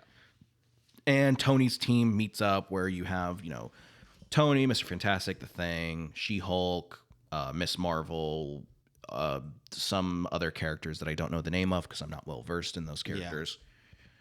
Yeah. And the first fight ensues. Or no, it's not the first fight. Maria Hill is set on standby, and Cap gives Tony and his entire team one last, like, hey, I've talked to the government. They'll talked to S.H.I.E.L.D. Full amnesty. Full amnesty. You just have to go. And he's even like, me and you can talk. Like, we can figure out a compromise on the bill. Like, because he even says the bill's not set in stone. It goes into effect in 2 days, and their changes can be made. Like, Iron Man is fully willing to make changes to the bill, or talk people into making changes into the bill. And he's like, we can do this, which is, to me, cool. It's a cool moment. But it is also, like, it goes back to that Captain America thing where it's like, Cap would 100% talk. Here's the thing. Because and he does it in the movie too, where him and Tony have that conversation, and Cap is 100% like, I'm willing to talk about this. And then Tony says something that fucks it up. So here's the thing. The earlier moment, I'd defend that. I'd die on that hill. On this one, no, I can see what you're saying. That's my point, is like, Cap will talk. I just think it's funny because, like I said, the earlier moment, I'll die on that hill for what I said as far as like how he's portrayed and everything. But this is, I've kind of been waiting for this to come up because I thought it was funny that I'll defend that moment. But this one, like, your assessment of that moment is accurate for this one, even though you feel it's accurate for the other one.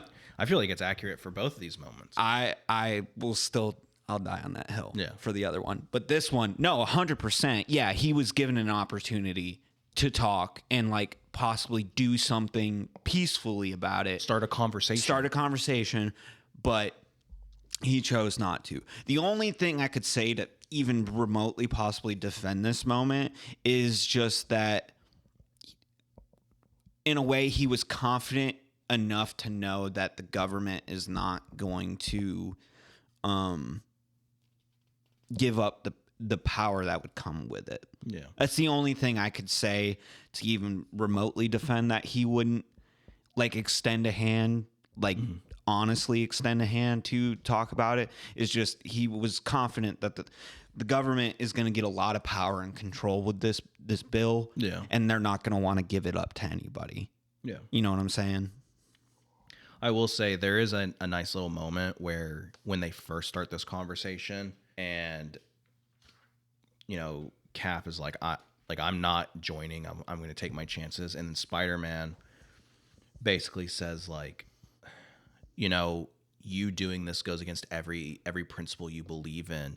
And then Cap's like, don't talk to me about principle. And he looks at Spider-Man and says, I bet you Mary Jane's really happy about Sandman knowing your zip code. Yeah. Which I find to be such a good line. It was such a Uno reverse call. Yeah, like because to me it's like that is the danger that you do when you join this bill. Yeah. Like you put the people you love in danger. Mm-hmm.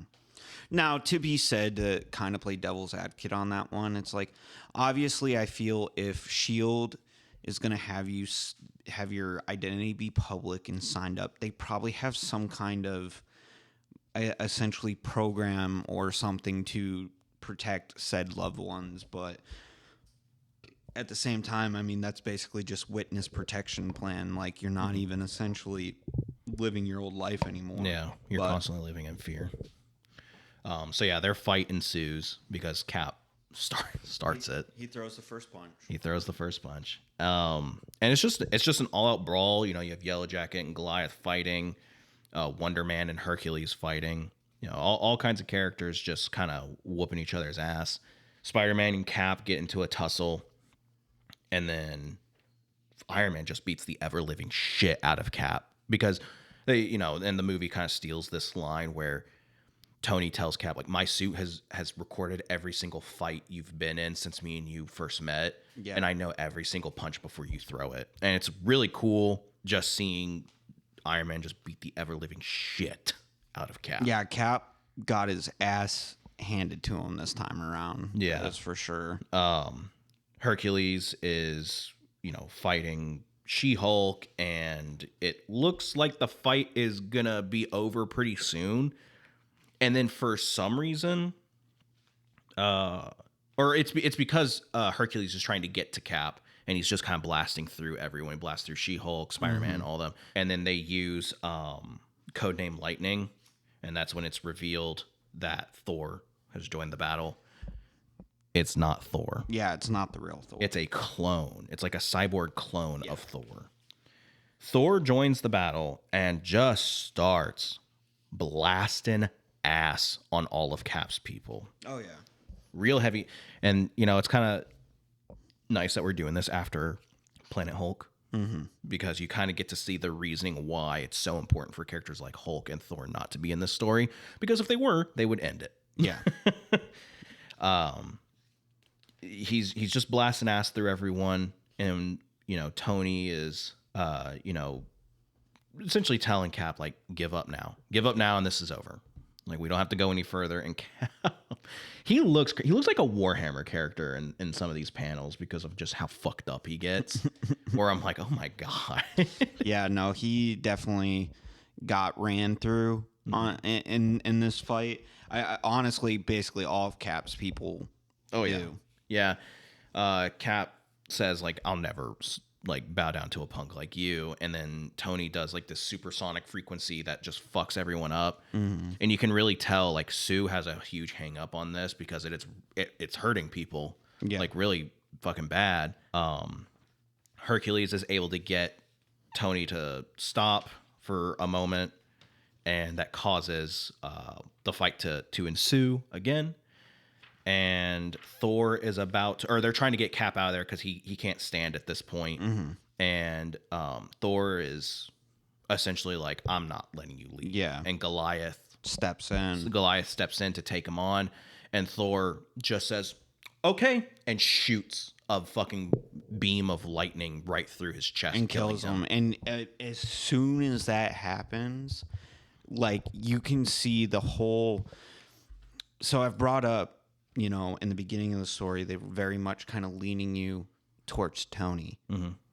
The moment this happens, you can feel the tone of the story flip of like, oh, yeah, this was not a good idea. Yeah. It very much, I think, purposefully flips that on its head of like, yeah, we were making things seem peachy to be on Tony's side. Like, this is the right side of history or whatever. But see how easily you can just be blinded or wrong because this isn't what you, and I mean, it's said later by Spider-Man as well, jumping the gun a little bit, but he says this isn't what we signed up for. Yeah. After this moment, the Cap side is in full retreat. Susan then heel turns. She flips sides. Yep. I do kind of like that some characters kind of flip sides through this. Yes. You kind of got that in the movie, but not too much. I think it was really just Black Widow. There was one thing that I really liked about this as well, is like, even in the beginning, you can see that some people, like, they sign up, but they have their reservations, but they're doing it because they think it's the right thing, because they want the people to trust them and things like that. So they sign up. And then there's people who sign up on Cap's side and don't realize how kind of utterly fucked they are in the regards of the lack of resources, and that they're fighting an uphill battle and everything like that. So things become a little real and they switch, things like that. But because immediately after Goliath dies, we cut to like everybody regrouping. Yeah, both teams. Yeah, and Cap's side, he has some defectors too. Yeah, because I think Cable leaves, and then there's two other people. I think Stature. I think that's her name. I don't know. They're not huge. Yeah, they're two characters that I'm not really well versed But they also they're like, hey, look, things were fine when like we were making a stand, but now a dude died. Yeah, like, now people that we've known for years are dying. They're killing each other, and they don't want to be a part of it anymore. So they go sign up, and then we also start to see Spider-Man and Hank Pym and the Wasp kind of be like, this is not what we signed up for. Yeah. I'm not okay with this. Now what do we do? Like, are we too deep? Because Hank kind of played a part in the creation of this clone, this Thor clone, and he regrets it because he's the reason why Goliath became a hero. Well, I mean, this clone Thor is, I think, also the final nail in the coffin between Reed and Susan. It is 100%, yeah. Because he makes a statement. I'm not quite sure. I don't quite remember what it was, but he makes a statement that reveals to her that he knew about this project and was involved in this project, and this project had just killed Goliath, a friend. Yeah, we get a funeral scene where a bunch of characters go to mourn Goliath. Tony has this like statement of it's was there no way for us to shrink him back down, because the families are gonna have to pay for, like, I think they said like 36 or 38 burial plots, and like, I paid for the whole thing. I paid for everything. I paid for all the plots. I paid for the funeral. I paid them. Yeah, Tony is very much like, I can solve it if I can just throw money at it. And yeah, and then after that, like at the funeral as well and stuff, like you literally basically, like, at one point, I forget who. Oh, Reed. He looks over at Peter, and he's like, "Peter's looking a little sus right now." Yeah, because like Peter with MJ and Aunt May. Yeah. I'll say the mom of that kid that started this whole thing, she thanks Tony, and she basically says, like, he had his choice. Yeah. Like, look, I don't understand what it's like to lose a child. I never will. Yeah. You know, because I don't want kids. But like, how manipulative is that? Yeah. Like, that is so. And it's also like, well, you wanted me to mourn for your child, but you don't. I'm not allowed to mourn for a friend. You don't even. Well, not even that, but also it's like, but you won't mourn for my friend. Yeah. Like I obviously, again, like you said, like neither of us know what it feels like to lose your child, but I find that to be quite hypocritical of the fact that this woman basically was like, she's like, you're at fault. You're the reason why my child is dead. Mm-hmm. And then you could flip that on its head and say, well, you pushing this bill is the reason why my friend's dead. Yeah. Yeah. You know? So it's kind of like you demanded essentially that I mourn for your child, but you can't even really mourn for my friend. Yeah. When I'm essentially when my friend died, essentially me doing something on your behalf. Mm-hmm. So after that funeral, we get a monologue from Sue in the form of a note, basically telling Reed that, you know, she loves him, but she cannot stand by him as he makes these decisions. Yeah. And, you know, she loves their family. She loves Johnny because Johnny's now out of the hospital. She loves Johnny. She loves Ben, loves their kids, all that kind of stuff. And, you know, she doesn't want to leave on a bad term, which is why she does like everything that he loves. Or the night that she leaves.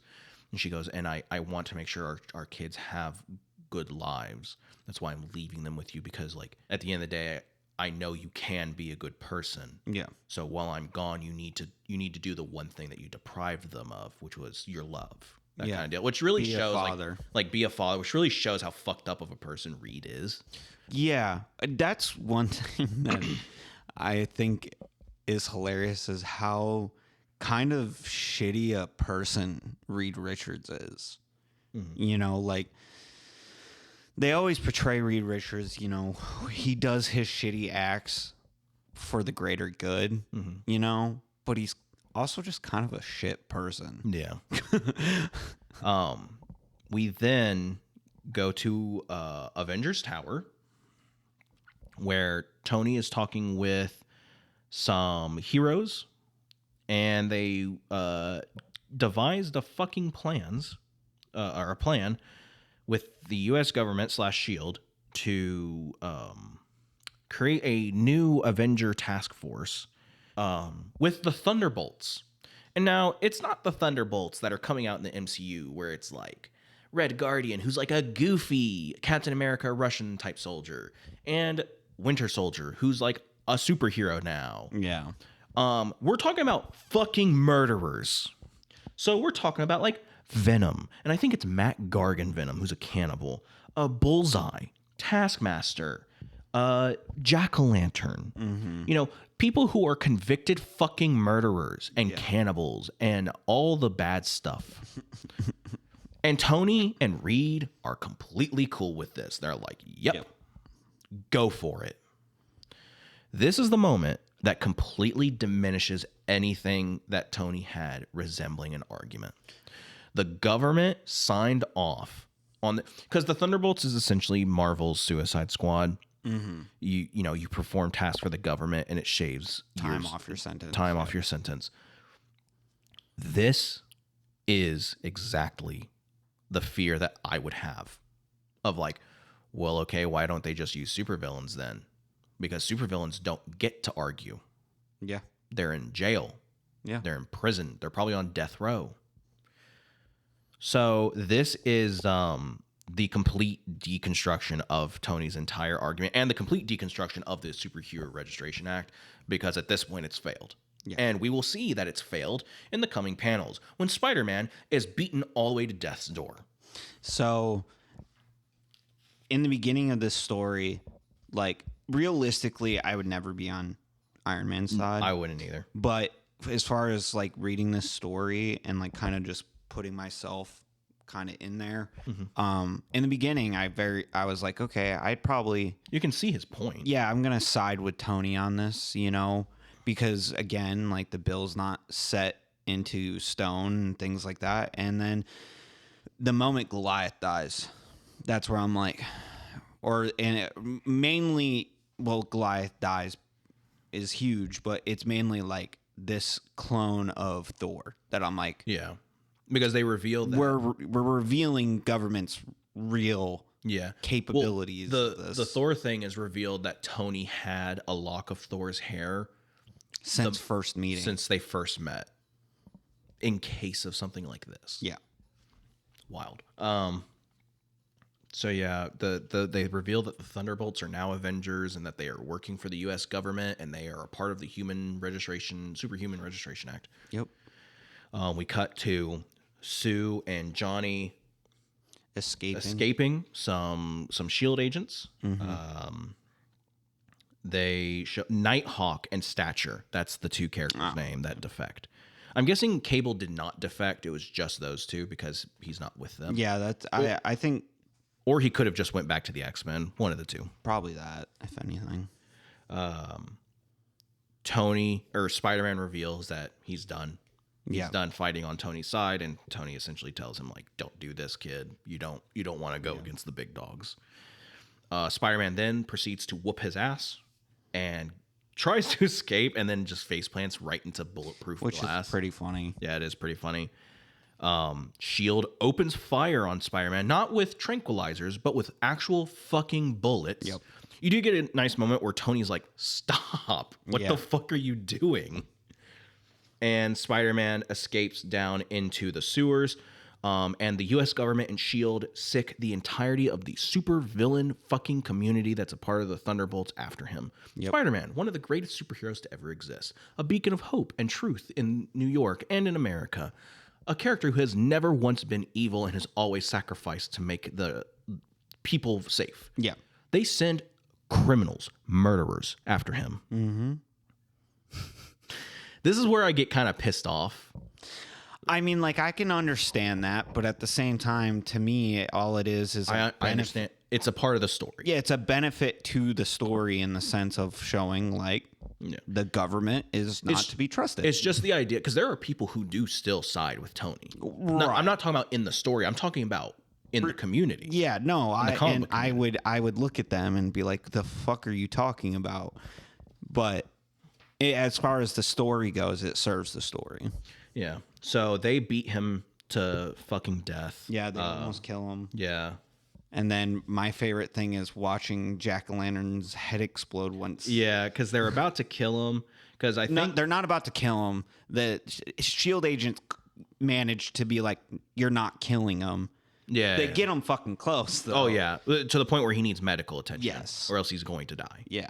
And then Jack-o'-lantern's head fucking explodes, and then I think his name is Trickster. Or Jokester. I think it might be Jokester. Jack-o'-lantern.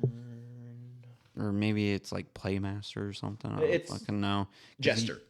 That's it. Yeah, Jester gets a fucking bullet through his dome as well. I will say, I think Jester hit Peter with like a kind of like a scarecrow type toxin where he's like Jack-o'-lantern did. Yeah, Jack-o'-lantern. So Peter's like not seeing things correctly. He's seeing like fucking he's like paranoid and shit. And he sees a white skull, like demonic skull. Mm-hmm. And we cut to the Resistance headquarters, the new HQ, with all the heroes talking. And then that is when it is revealed that Punisher has saved Peter from the Thunderbolts and is like, "You need a medic now." Yeah. Because you get this really cool full panel page of Punisher who looks badass. That panel is like very iconic in my brain as far as this series goes. Yeah.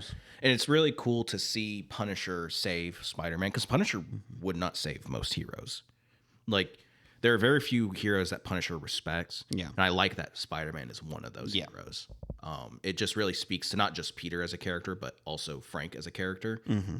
To where he has that much respect for Spider-Man. Because he shows that same type of respect to like Daredevil and Captain America as well. They start to, patch him up. And then that's when it's also revealed that they have a mole in their midst, Tigra. who Yeah. is not a super popular character. I do find this moment to be odd. I'm going to assume it just happened off panel because when we first see Tigra, it's immediately after the bill is passed, and she's a part of the Registration Act. She's a part of a team. Yeah. And she is all on board with the Registration Act, but now she's on Cap's side.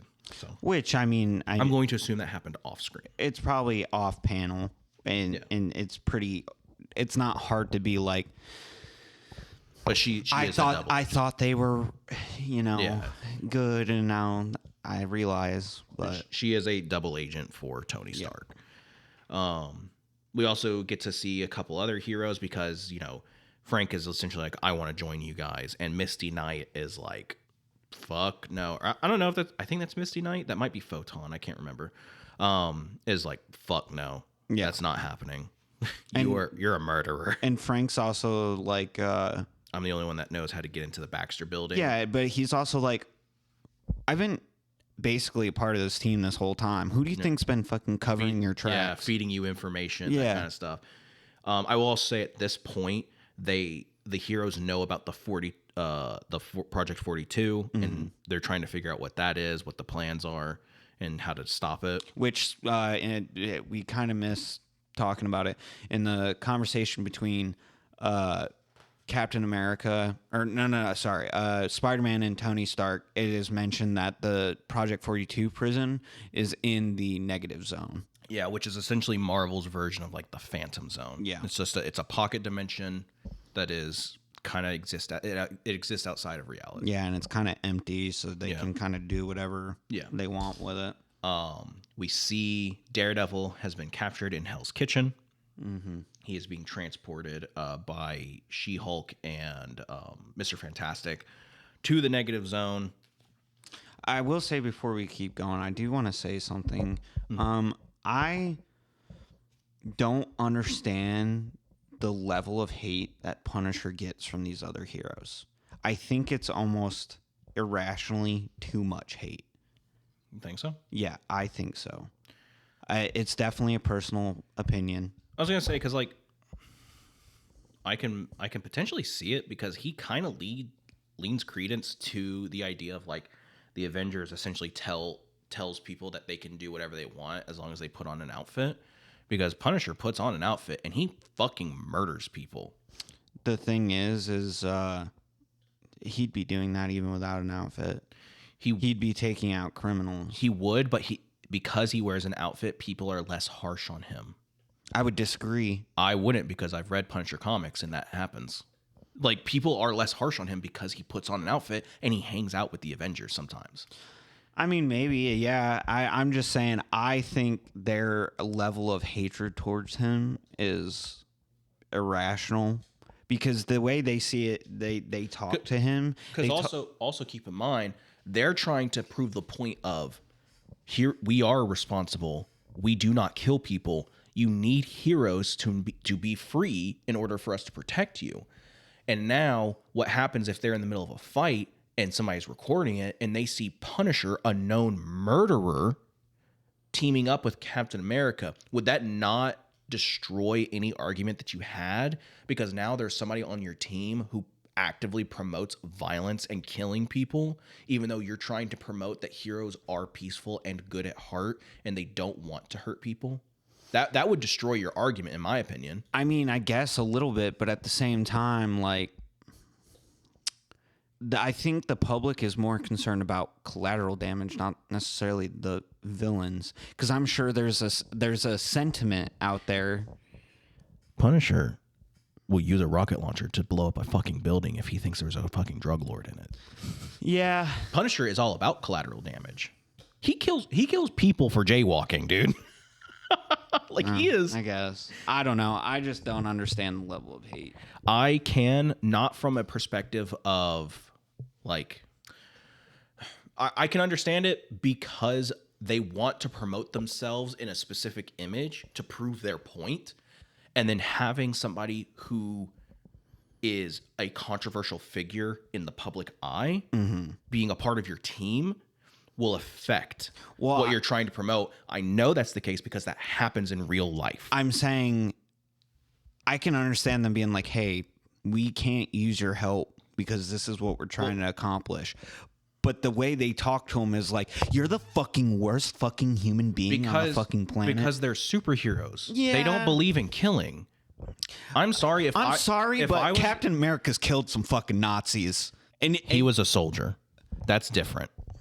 He was a soldier. That is different, because Captain America doesn't share those beliefs anymore.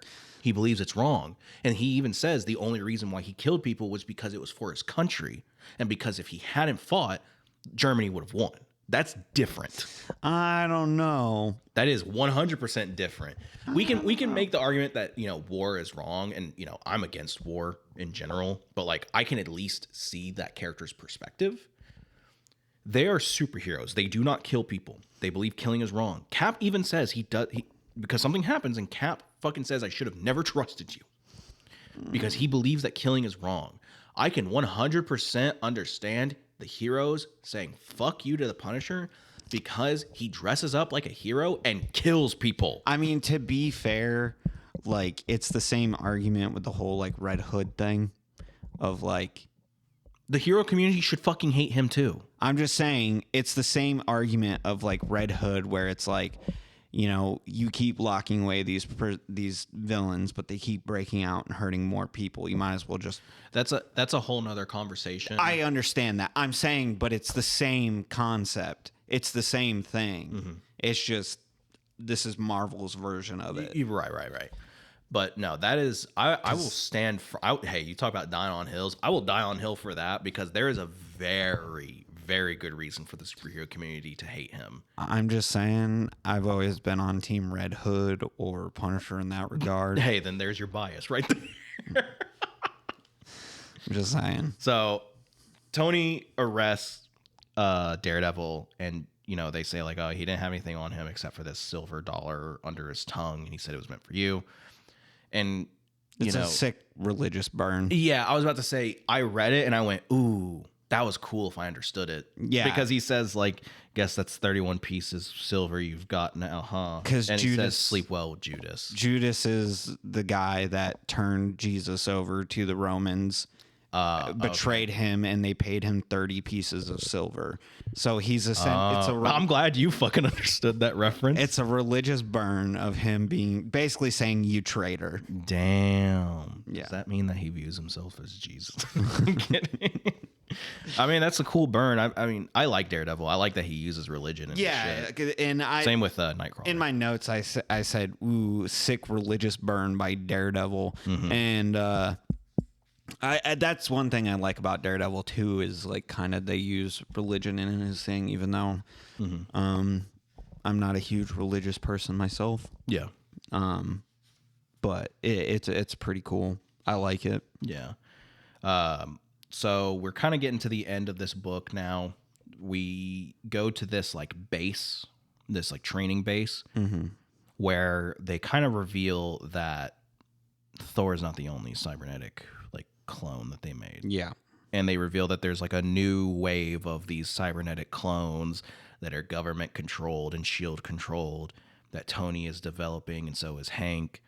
And, they're going to be way fucking stronger than any hero that's ever existed, which, how do you not fucking say that and then instantly go, made a mistake? Yeah. We also start to get the inkling that Hank is kind of uncomfortable with all of this because he takes like antidepressants, because he kind of he feels responsible for Goliath. Yeah. Cap's team kind of enacts their little espionage plan to get into the Baxter building, and at the same time, Susan's gone to get digged down by Namor. Yeah, she is talking to Namor, and Namor is playing this fucking coy ass game where he's like, "I'm not." Atlantis isn't involved in the trifles of humans and all that stuff, and like humanity has never accepted Atlanteans and all that, and it's like, man, who gives a shit? Your cousin's fucking dead. How about you fight? Yeah. like your cousin really fucked everything up. And then he's like, oh, Susan, you say you're here on business, but your heart, I want to hear clap it. them cheeks. Yeah, I can hear your heart. It says otherwise. Yeah. And all that shit. But I will say the whole Namor thing, like as far as like, and then later when his people show up and stuff, I kind of think is spoiler alerts. They get involved. I think it's kind of some bullshit. You think so? You think it wasn't needed? I think it's like, I think if there had been build up to it, it would have been cool. If it would have been more involved, like say Namor's like outraged because his cousin's dead or some bullshit like that, or like some Atlantean activists kind of present. Now, in my opinion, if Namor were to have had any type of reaction to all of this, I feel like he would have been on Tony's side. Yeah, because he would have felt responsible. But granted, that's not Namor as a character, really. Namor is very like, he's not like Aquaman, where like Aquaman does care about humans because he's part human. Namor doesn't really give a shit about humanity. No. Yeah. I don't know. I just thought their whole presence, especially in like the final fight, is kind of, nah, it wasn't really needed.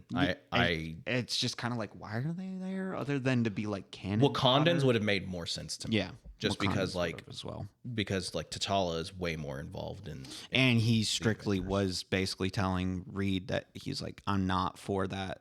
Yeah. And he says like, I don't want America to be involved in African politics. But then at the same time, Wakandans couldn't show up because then it'd be, why are Wakandans getting involved in American things? I guess so. But you could say the same thing about Atlanteans because Atlantis. That's kind of my point. Yeah. Is like, why is I agree with an outside force like really getting involved other than to be just the cannon fodder? I agree with you completely because because Atlantis is recognized as a country in Marvel. Yeah. Same with DC. And the fact that they get involved would cause a national incident. It's literally just to fix the problem of the numbers game, one-sidedness. Yeah, of Tony having all the people. He has like all the heavy hitters too. Yes, that's all it is to fix the numbers game, and that's why I'm kind of like, why? Yeah, like you could have done something else. You could have had some people maybe turn code or some shit like that. I don't fucking know, but it just was out of place. So Peter makes a recovery. Obviously, he has super healing, that kind of shit. And they start to plan their final assault on, the Negative Zone prison 42. Some supervillains start to join, or they want to join. Cap is open to them joining because they essentially say, like, with the government cracking down, like, that's going to really, affect us. Really affect us too. And Punisher doesn't even give them a moment to fucking finish their sentences because he pulls out his Uzis and guns them down in front of everyone. Yeah.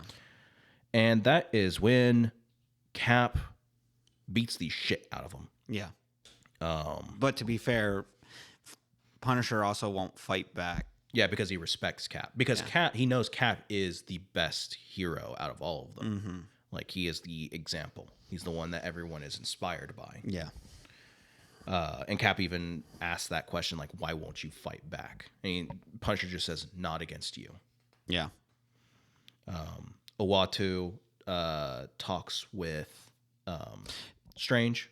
Yeah.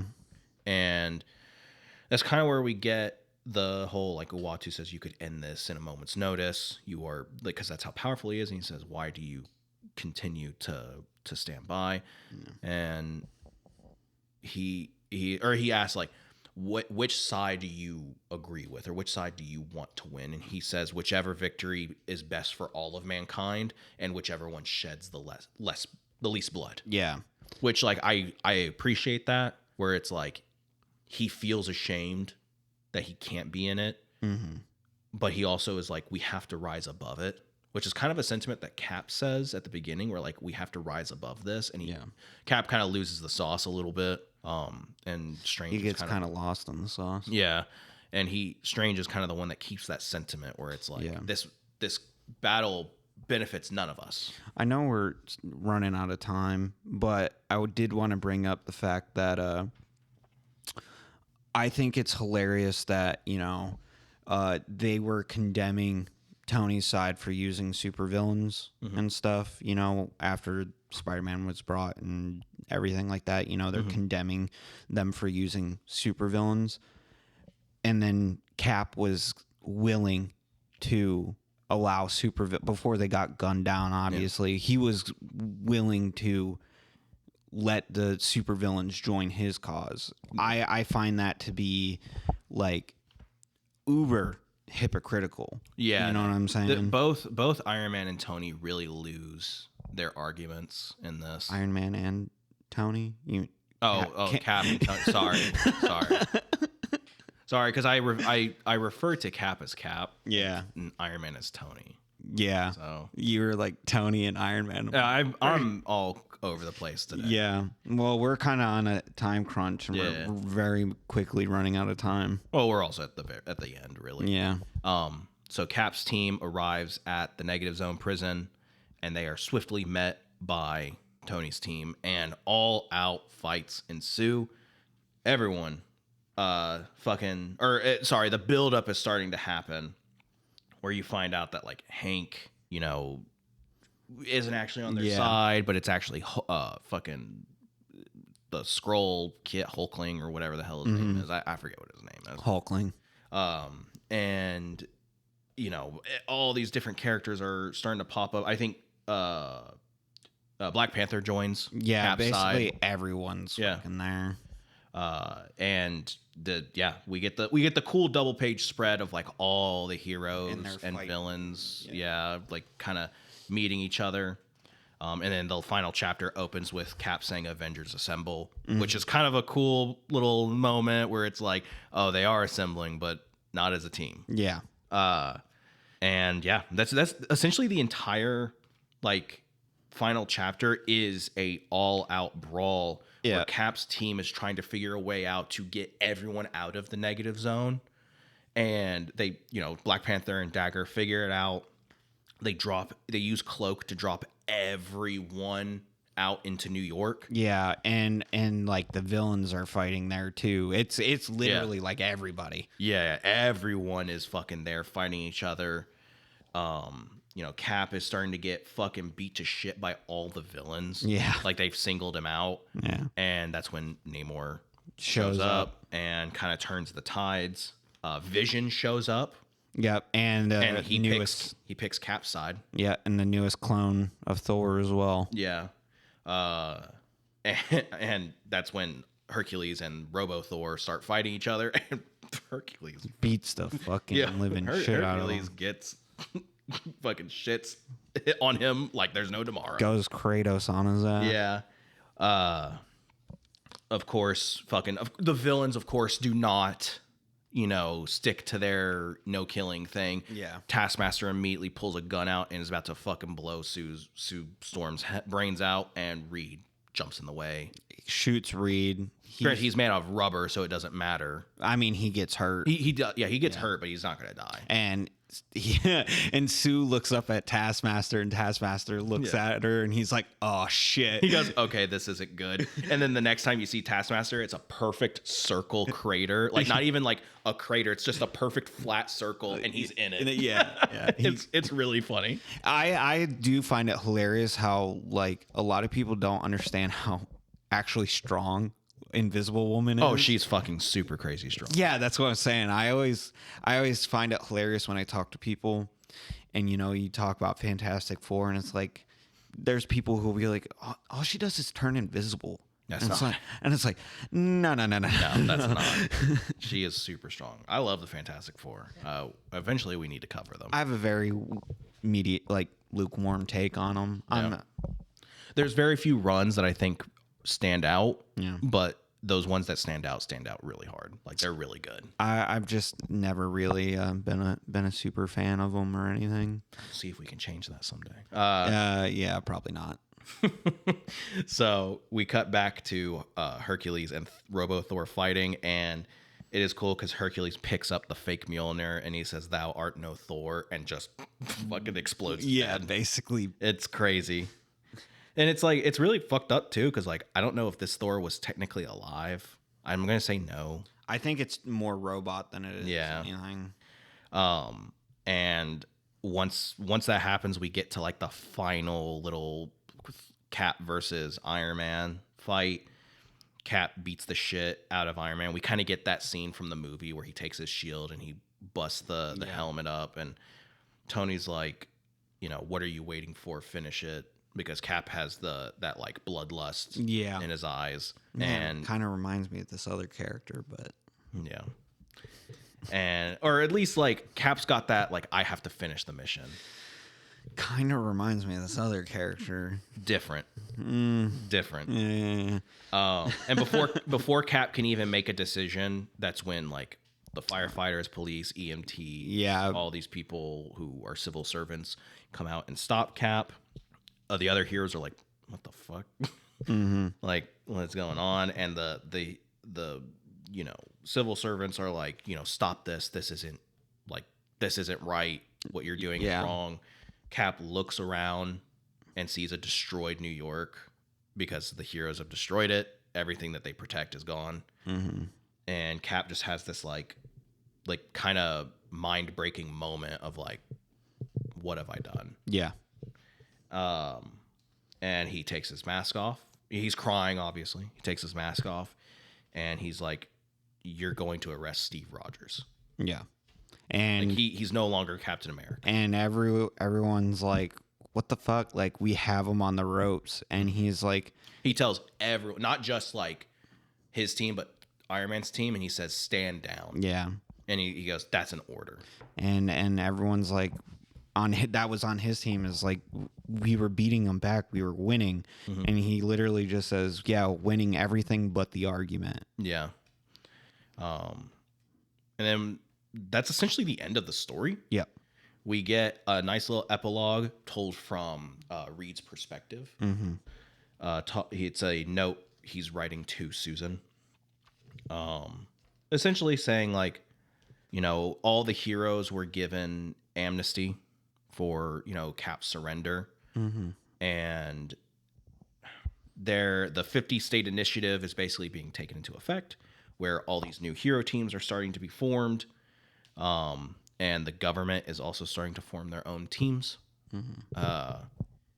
Supervillains are being taken to Project 42. And heroes that have not registered are still active, but obviously they're in hiding. Yeah. And that's when we get the reveal of like the new Avengers, which is like Luke Cage, Spider-Woman, Doctor Strange, Spider-Man, Wolverine. Which is a Brian Michael Bendis team, by the way. That's a really good book. A whole lot of not heavy hitters. It's really good. Isn't? Yeah. That's when they reveal the black suit Spider-Man thing, which we talked about that yesterday. Yeah. They don't really reveal why he's wearing the black suit. Yeah, that I think is just supposed to be interposed with One More Day. Yeah. But yeah, sorry. No, you're kind of lost in thought there for a second about it. No, because whenever we talked about it, we were talking about kind of time frame wise and stuff, and I'm pretty certain it is that moment might be set. I think it might be set while it's happening. Yeah, I think you're right about that. But essentially, it's just Reed talking about how much he loves Sue and how like he believes he made a mistake. Yeah. And he basically promises like no more secrets, no more traps, none of that. Like come back to your family who need you more than anything. Yeah. And it ends that note ends with her coming back home. And the Fantastic Four are basically reformed. Tony is with SHIELD. I think at this point he's about to be made director of SHIELD. I could be wrong. Either he's already been director of SHIELD. I think he's already been director of SHIELD because of Avengers Disassembled. And he gets fired. But he still works with SHIELD. Right.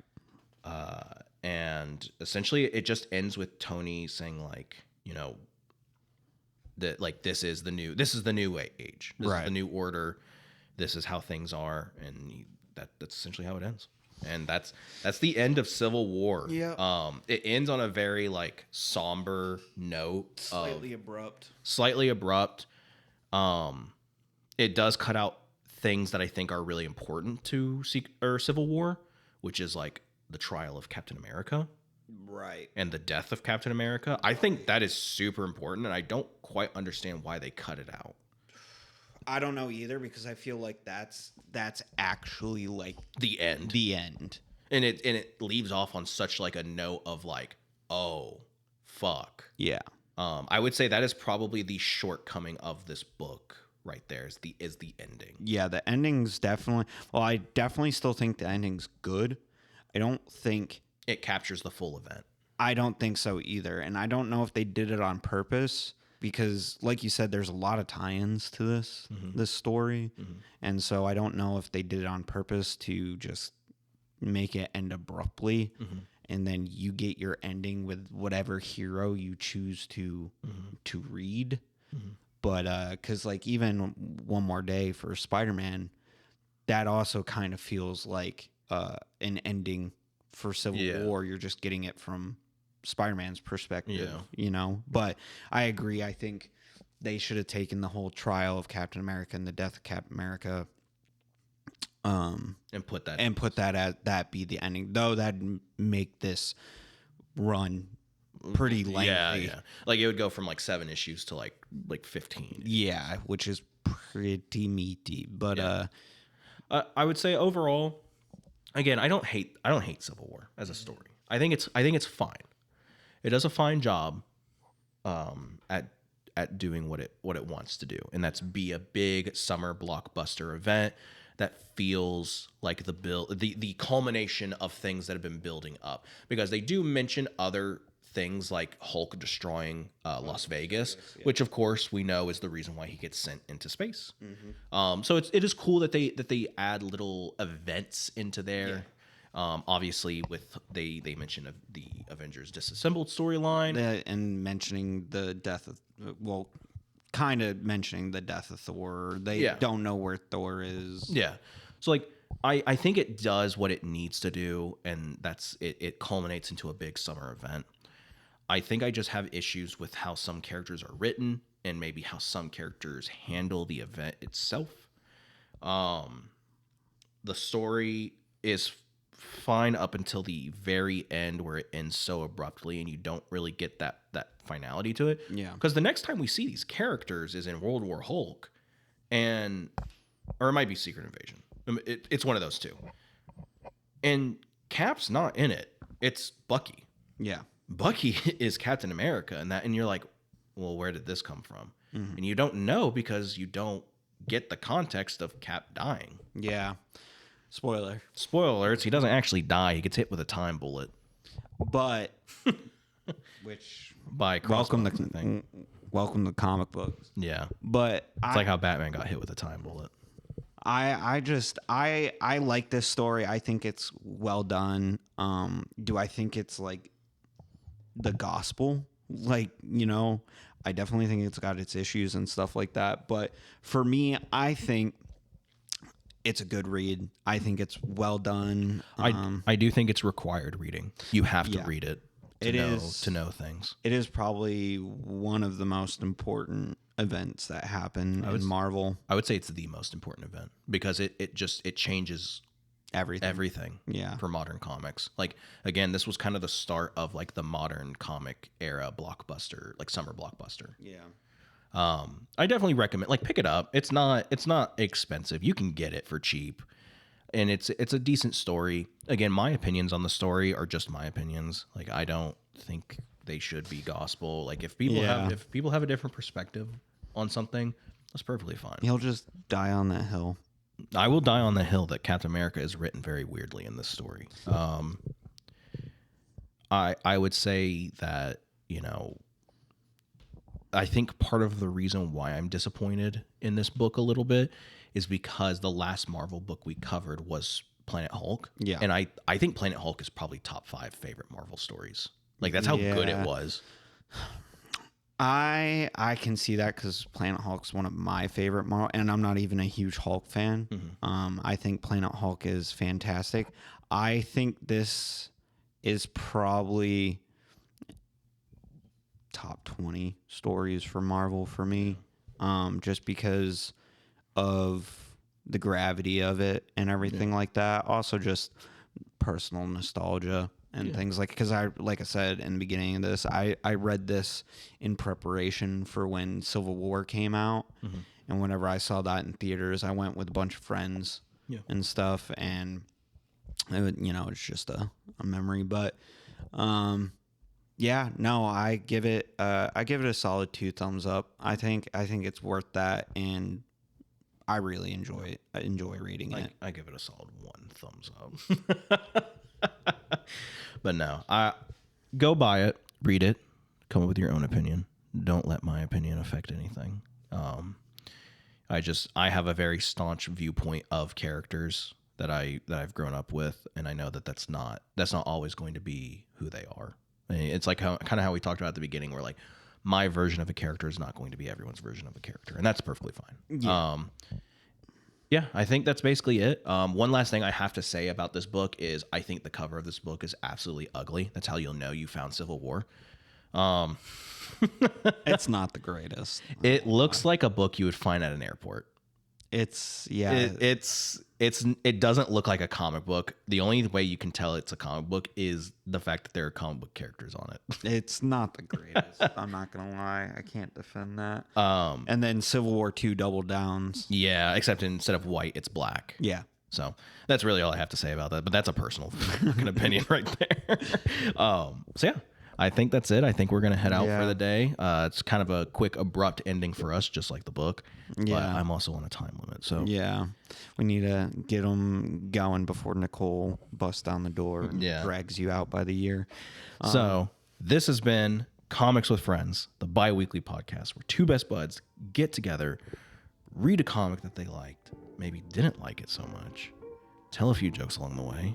I have been Ethan, and I've been joined by Mason. We will see you next time. Have a great rest of the day, week, month, whatever you want. Bye-bye.